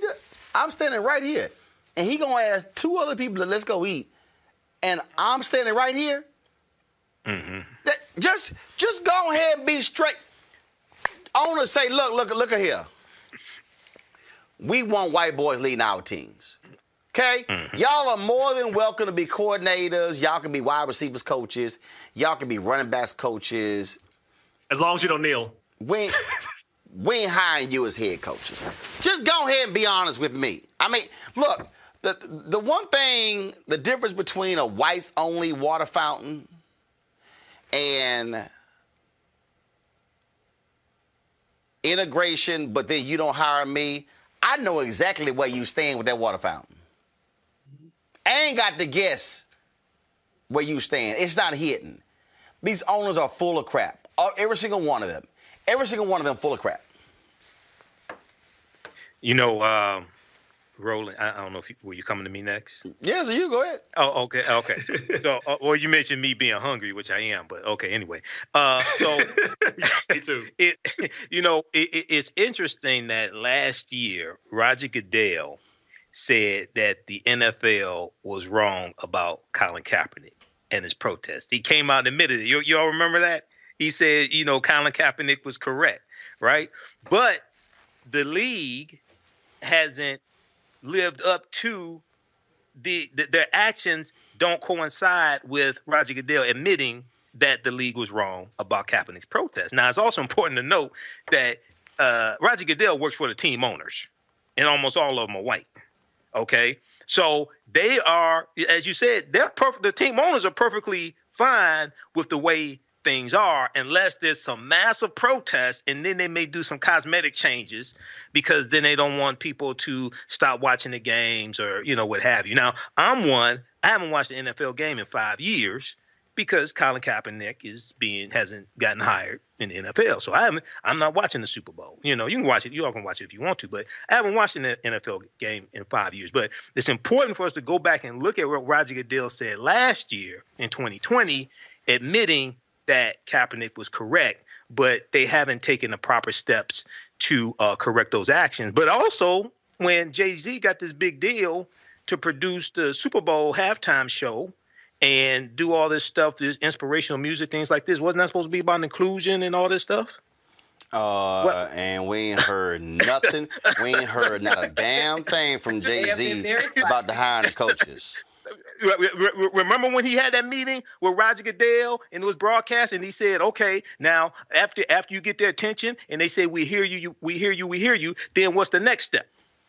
Business. Okay, what's the next step? Checks. I mean, that's all it was. Checks and selling merchandise. That's all that was about. That's all that was about. Checks and selling merchandise. That's all that was about. All right, y'all. We now we have got to settle what is fundamentally one of the biggest chasms, one of the biggest there are some issues that are so critical in Black America that divides Black America. Not whether Candace Owens need a weave. Not whether Black Republicans who support Trump are not evil. Not whether or not we really can sit here and say who's best, the GOAT out of Michael Jordan or Bill Russell. There is no issue I can think of that has split Black America more than whether or not you should put sugar on grits. I knew you were going there. You shouldn't. Whether it's sugar on grits or it's salt and pepper on grits. I saw this video today, Don't lose your black card. and I had to go ahead and play this. Go ahead. I don't want to hear it no more. The grits folks down at the grits factory say, circle here, eat the grits with milk, butter, and sugar. Okay, so the debate is over. I'm sick of it, black folk, and you eat the grits that's sweet. Might as well go and eat cream of wheat. I don't like cream of wheat. I want grits with sugar. And some days I want grits with salt and pepper. Shrimp and grits, I want them savory. Regular grits, I want them sweet. And the grits folk done said, serve with grits with sugar. Now what y'all gonna say about it, huh? Huh? Salt and pepper and butter, people and cheese, what you gonna say about it now? The folks down at the grits said it.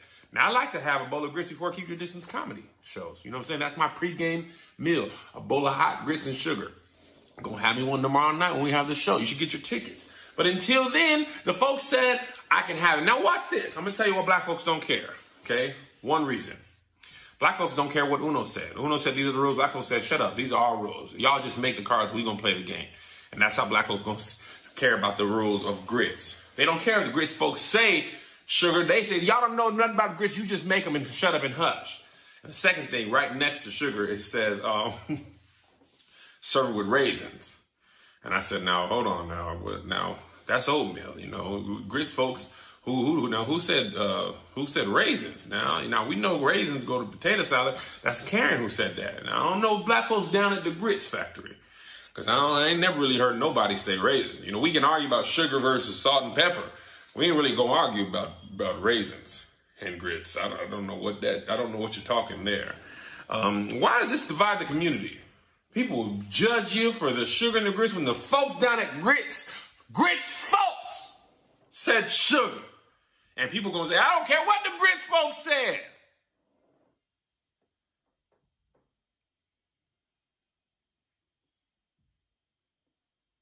Go ahead. Moving, you know, my head gets rolling. I can't control it. I ain't even moving. Now go back to it.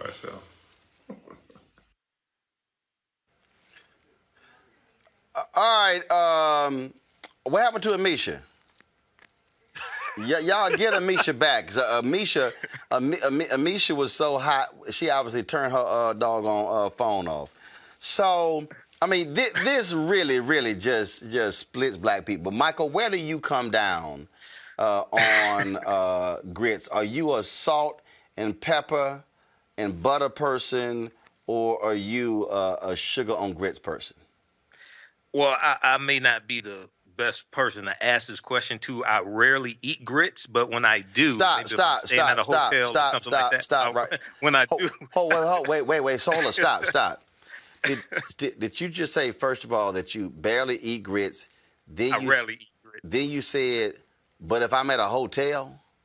Yeah, like if I spend the night at a hotel and you go get breakfast and they have grits, or if I'm eating at a event, stop. Hold on, stop. What? What? Your black card right now is in review status. I don't eat grits a lot, but no. Your black card in review status, because already when you said, well, I don't really eat grits, but then your ass said hotel grits. Well, I'm eating what's there, but here's the thing: when I go to grits, them runny ass. Hold on, wait. Dog, you might as well eat them hotel grits with a damn straw. They're not runny. Right? I ain't never seen not nail grits at a hotel that could not be eaten with a spoon or a straw. Well, look, when I eat at Grits and Politics here in Detroit, which is it's a black political pancakes and politics. No, that's white people. White people have pancakes and politics. No, black people have grits and politics. No, it's called pancakes and politics. You mean the one put on by Real-Time Media, Michigan Chronicle? No, not that. I'm talking about the one put on by Keith Williams here in Detroit, because I'm bored. Grits and Politics. When we do that, I don't put salt on my grits. So what you put on them? I eat them. I don't put salt on the grits. What the hell you put on You don't need grits, man. You don't eat grits. Just tell Hold up. me. I do. Hold up. Wait. I'll have some grits. You eat the grits plain? Yeah, because I usually don't put salt on grits. So you don't put salt. There've been times in the past. You don't put salt and pepper. You don't put sugar. You just I eat don't them put pepper. Just plain. Oh, and I don't put sugar. No, I don't put sugar on grits. No. I don't put sugar on grits, and I really don't add sugar to anything. Like oatmeal, I'll put cinnamon. But I don't add. First of all, you can go ahead and stop. You go ahead and stop because when you I don't put sugar on grits. First of all, you go ahead and stop because when your ass said hotel and grits, right there, you just totally disqualified yourself from this conversation. Rob, it's in politics. Rob, where do you come down on grits? Well, my family comes from the South on my dad's side, so we're all the way Southern.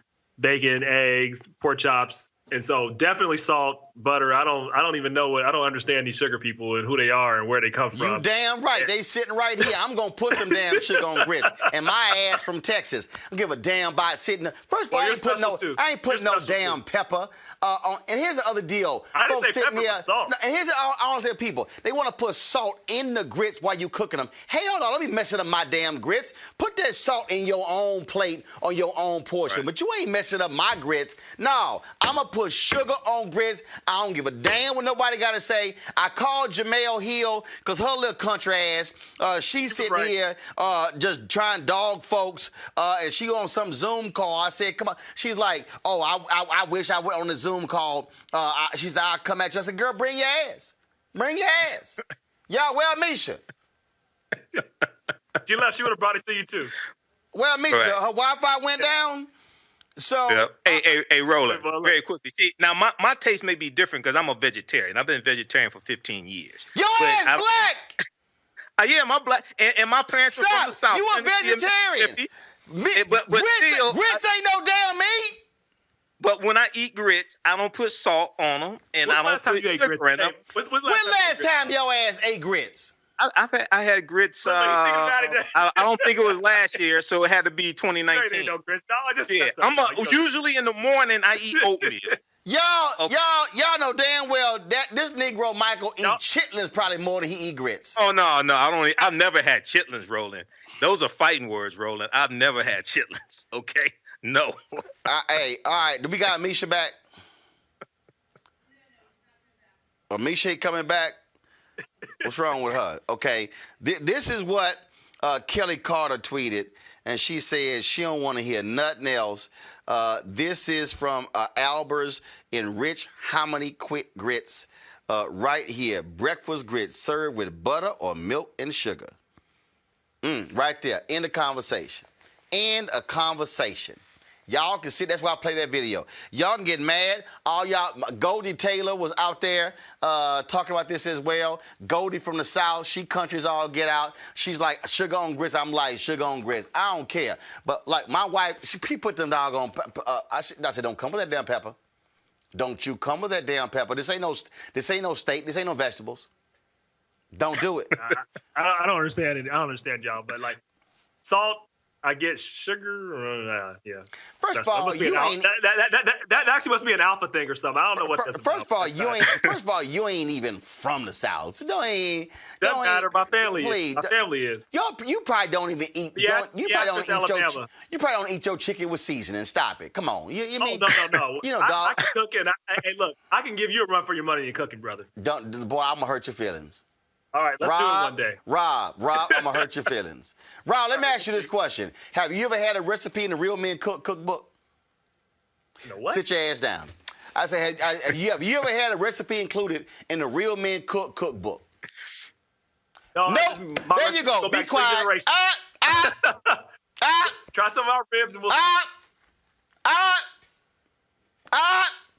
Don't want to hear it. Don't want to hear it.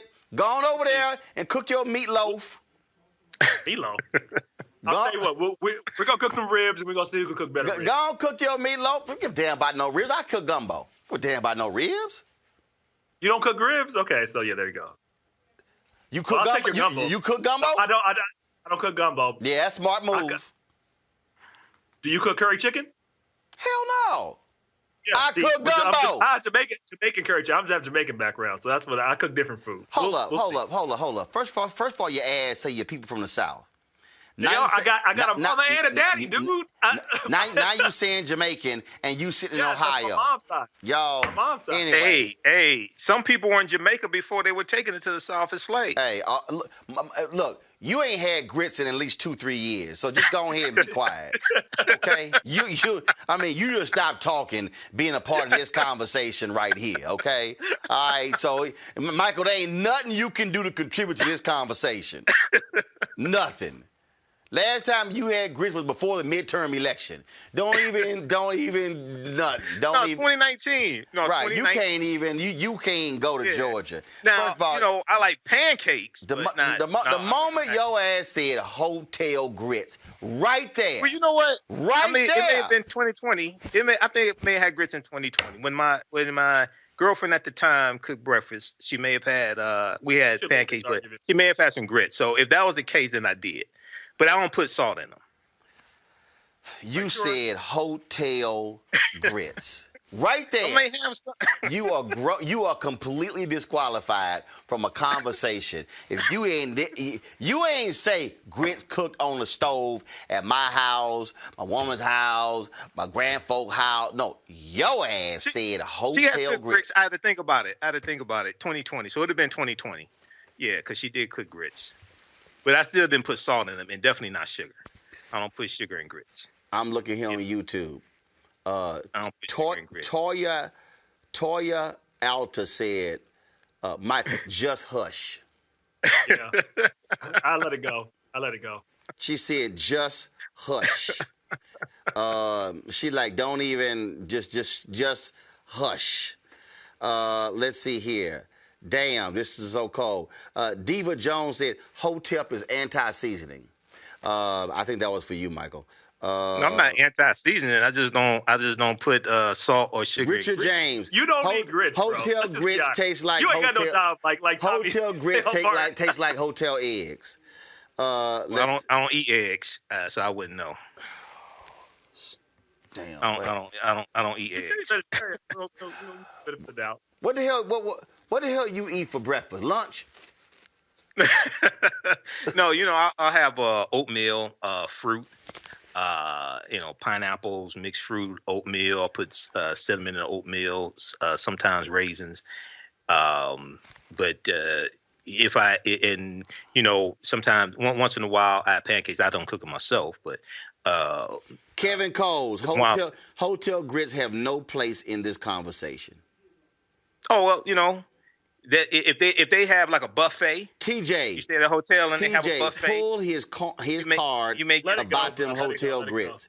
Dog, I'm telling you right now, all these black people, are saying, Michael, you might as well just go ahead. They killing you, dog. Dwayne Whitfield, Mike, you are in grits prison. Don't say nothing else. We just gonna end it on that one. That's it. Michael, Rob, I appreciate it. Misha, I appreciate it as well. Y'all, when we come back, we're gonna have our education segment. We'll talk about Black history in curriculum next to Roland Martin Unfiltered. Right. Think about the fact that 2043, we are going to be a nation that's majority people of color. I've really focused on this a lot on television, on radio, in my speeches. That my focus is trying to prepare us to have demographic power while also having educational, economic power at the same time. Because there's nothing worse than having demographic numbers, but then you still don't have that economic power, that political power, and education power. Well, you and I think most people know and understand that education is what we've got to impress on all of our people. We've got to help people to understand that if you want a decent quality of life, if you want the kind of quality of life where you're not having to worry about your food and your nutrition and, being able to pay your bills or buy a house, then you've got to become educated. The more education you have, the larger the paycheck is. And of course, we've got to be involved in entrepreneurship, taking the talent that we have to create businesses. And there's a lot of opportunity for that.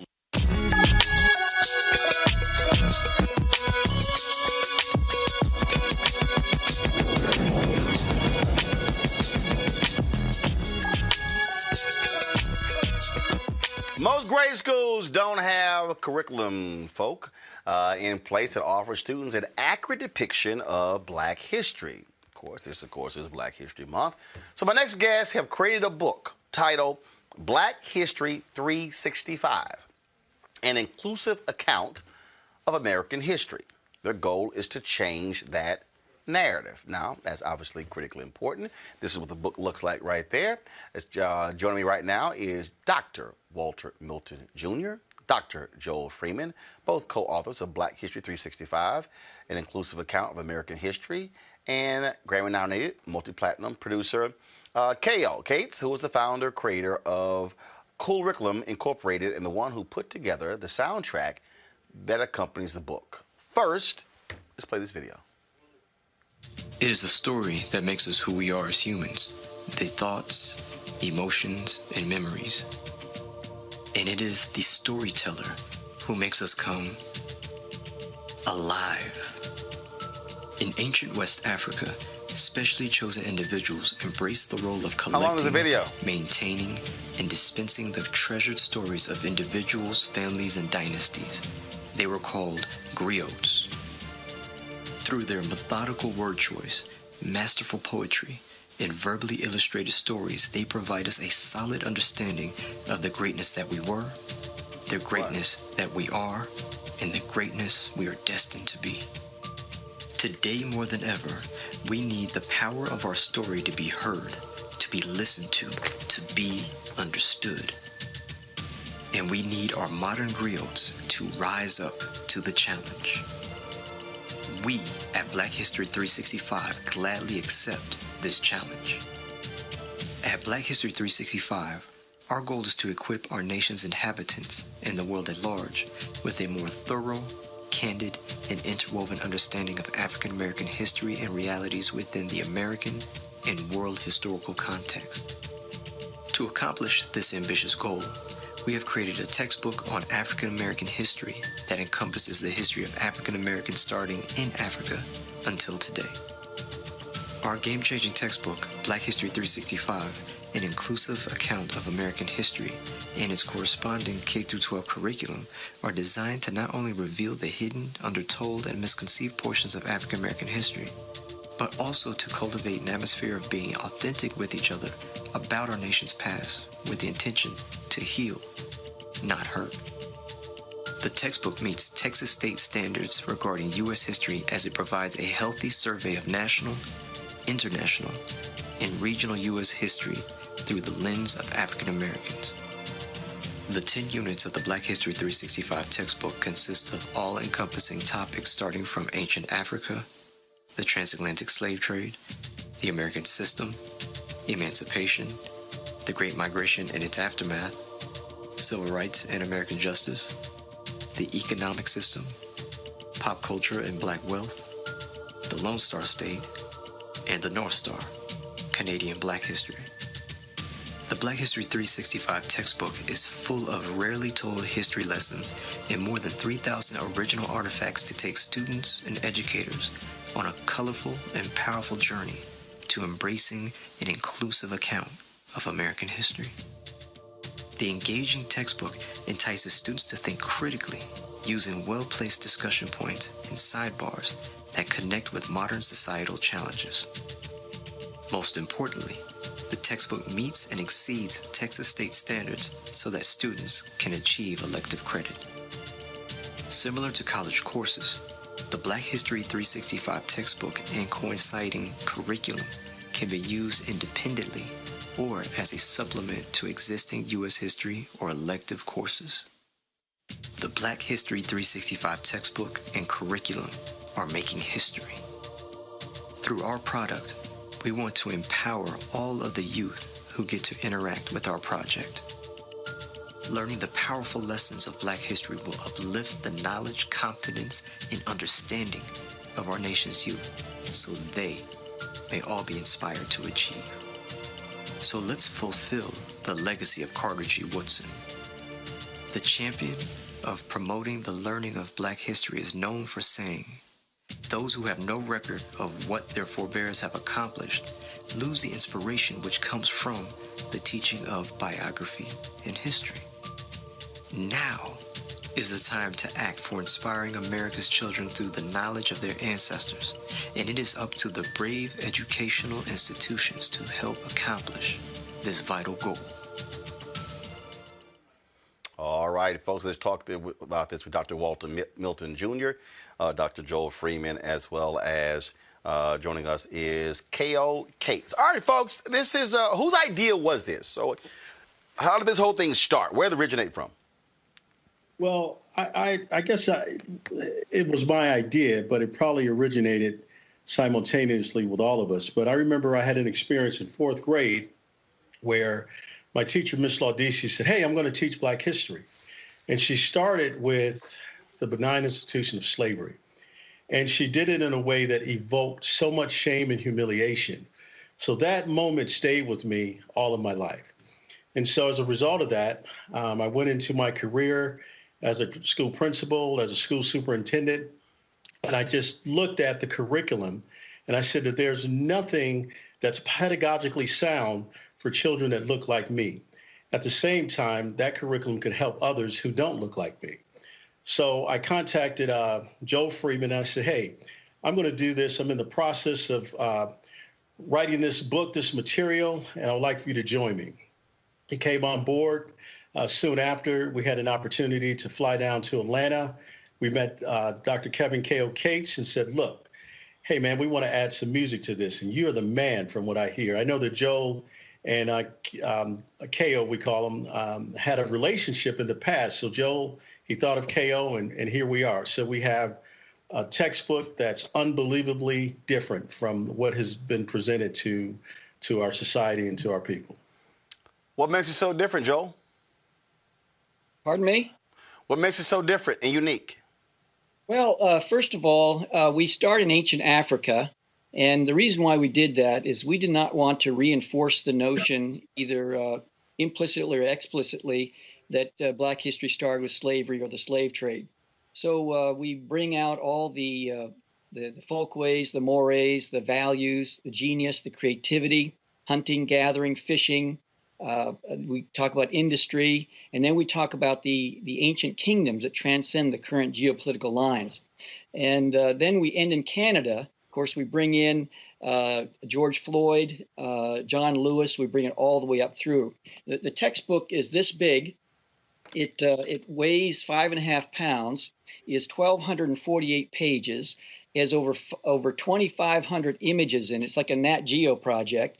And the response we're getting from across the nation, it's like an educational earthquake we're experiencing. And we're very, very grateful for the opportunity to put something like this together. It's our love letter to the country.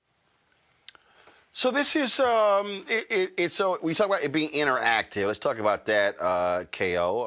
Are we talking about book? Are we talking about virtual? We're talking about digital. And so how are you trying to reach as many people as possible?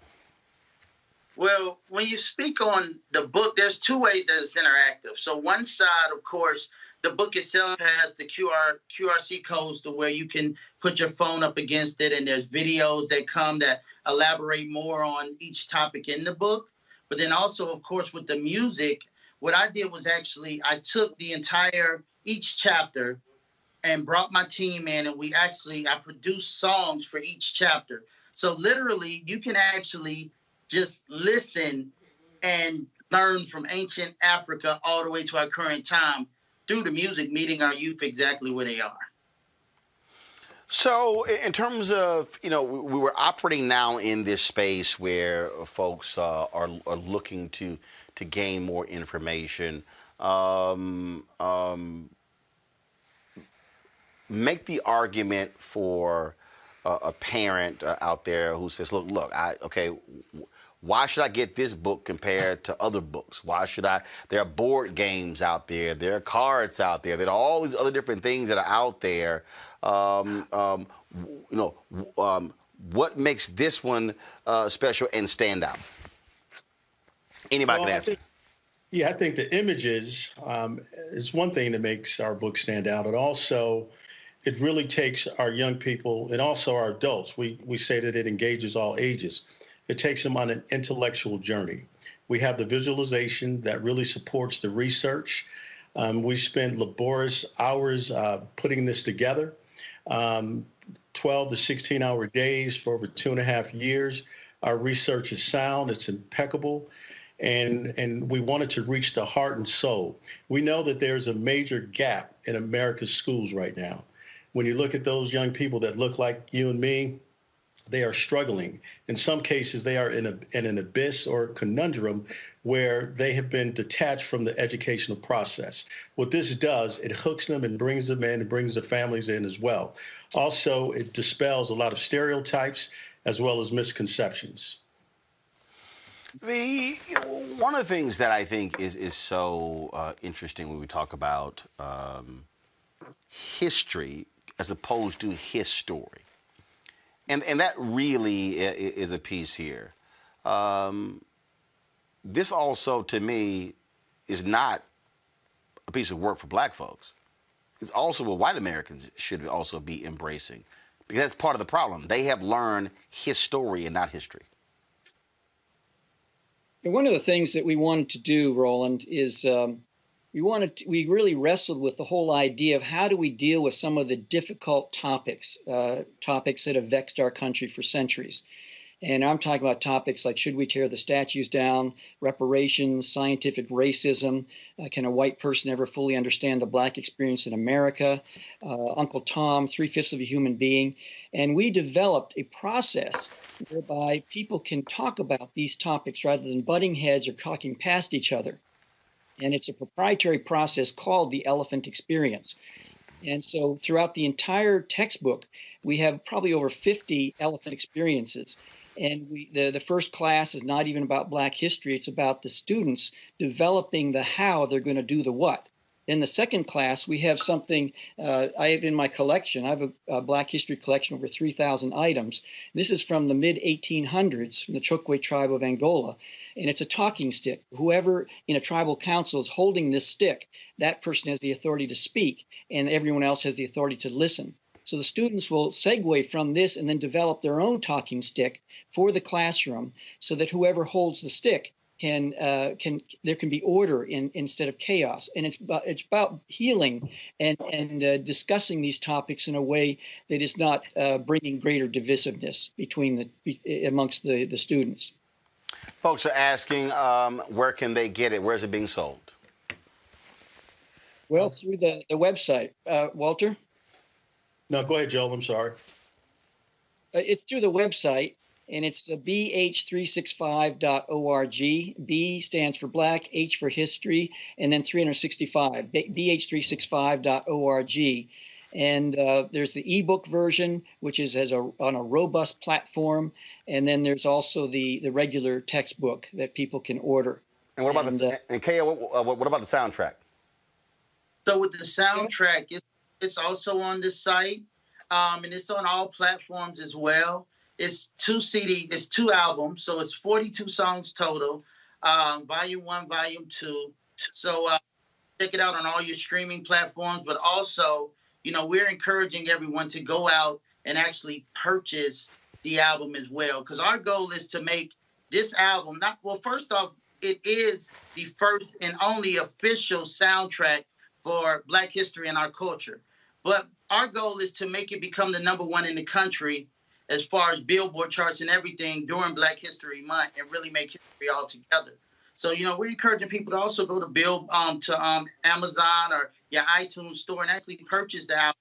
And we're even starting a challenge called Bet on Black 365 Challenge. So everyone's posting it and hashtagging it to us and showing that they purchased the product. And, it's just a movement altogether. All right, then. We surely appreciate it. Thank you so very much. Folks, go ahead and show it again, and we'll end it with that. Black History 365, the complete story of America. We appreciate it. Thanks a lot. Thank you. Thank you. All right, then. And so, first of all, thank you for being a part of this week's Education Matters segment, sponsored by School Choice is the Black Choice.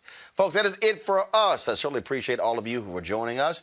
Please support what we do here at Roland Martin Unfiltered by joining our Bring the Funk fan club. Our goal is to have at least 20,000 of our members who contribute $50 each over the course of the year, $4.19 a month, 13 cents a day. Join our fan club. The best thing you can do is simply you can give right there to us direct. If you give us on YouTube, that's 55% goes to us, 45% goes to them. If you give us to direct, all 100% of your proceeds goes back and reinvested into the show. Cash App, $RM Unfiltered, PayPal.me/R Martin Unfiltered, Venmo.com/RM Unfiltered. If you want to send us money via Zelle, send us an email. Just the email is roland@rolandsmartin.com. And of course, money orders, New Vision Media, 1625 K Street Northwest, Suite 400, Washington, D.C., 2006. As always, on Fridays, we end our show showing all the members of our Bring the Funk fan club. Go ahead and roll the video, folks. If you want to support what we do, again, if you don't see your name there, please let us know. And yeah, folks hit me every week. They're like, you do the names too fast. Y'all, it's a lot of them. Otherwise, we'd be here for a very long time. And so if you don't see your name there, simply send me an email. Just go to rolandsmartin.com, rolandmartinunfiltered.com. Send me an email, and we'll get that taken care of immediately. On Monday, I will actually, you know what? Let me go ahead and do this here. Go ahead and let that run. I'm just going to do this here since I'm going to read a couple. Tell me how much longer that list is in time, and then that gives me an indication what I can do here. Folks, let's see here. Tia Z. Roland, thank you for having the vision and courage to create successfully operate your unapologetically black news program. Plus, it closes my first contribution with 2021. Continue to bring the funk. Holla, Tia Z. Tia, I certainly appreciate that. Y'all, give me the time. How much time left on the graphic? On the fan club? 3 minutes. All right. In God I trust always. All right. Let's see. Oh, y'all want to make it hard for me to get it. Y'all, they stapled this sucker and they taped it. Okay. Let me see if it might take me all 3 minutes just trying to get up in here. Man. Okay. Y'all want to make sure nobody got in this bad boy. Okay. Darlene Ward. All right, Darlene Ward. Roland, great job. I sent $50 in December 2020 and closes $50 for the Bring the Funk fan club of 2021. Love the show. I've learned so much from your show and shall encourage others. What a blessing to see your dream vision for black folks. So pleased to be a part of this, your dream. Never, ever give up. Keep on pressing on. Always keep the faith. Darlene, God bless you and your staff. All right, Darlene, I certainly appreciate it. Thank you so very much. Let's see here. Shirley Williams, of course, with her Tuskegee Airman thing on the front. Let me see here. Okay, see if I can open this up. Let that keep rolling. All right, y'all. Let me open this thing up. Man, y'all got like Gorilla Glue on this bad boy. Did y'all see that sister who actually, the hair and the Gorilla Glue? Oh, my Lord. Lord. Okay, here we go. Shirley Williams, $100. We are 2 of your YouTube watchers. Here's our part to support your show and keep you on the air. Keep up the good work, and thank you for being brave enough and strong enough to step out on faith. Mom Shirley, son, is it Gary or Gabby? I can't make it out. She said $100 in clothes, $50 each. We'll send more later. Shirley, I appreciate it. Shirley, I can't tell what your son's name is. I can't make it out. All right, but the son of Shirley and Mama Shirley, I appreciate it. Thank you so very much. Folks, I'll read more. Those people who send in notes, I'll certainly read some of those next week as well. So we certainly appreciate it, y'all. Thank you. So how much time, Henry? 1 minute. Let me see if I can quickly do this here. Sam Williamson Jr., no note, but he sent his $50. Sam, I certainly appreciate it. Thank you so very much. And how fast can I do this here before we run out? 45. All right, then. And Jameson Toussaint, I certainly appreciate it for your $50 to the fan club as well. Y'all, thanks a bunch. I'll see y'all on Monday. Halt!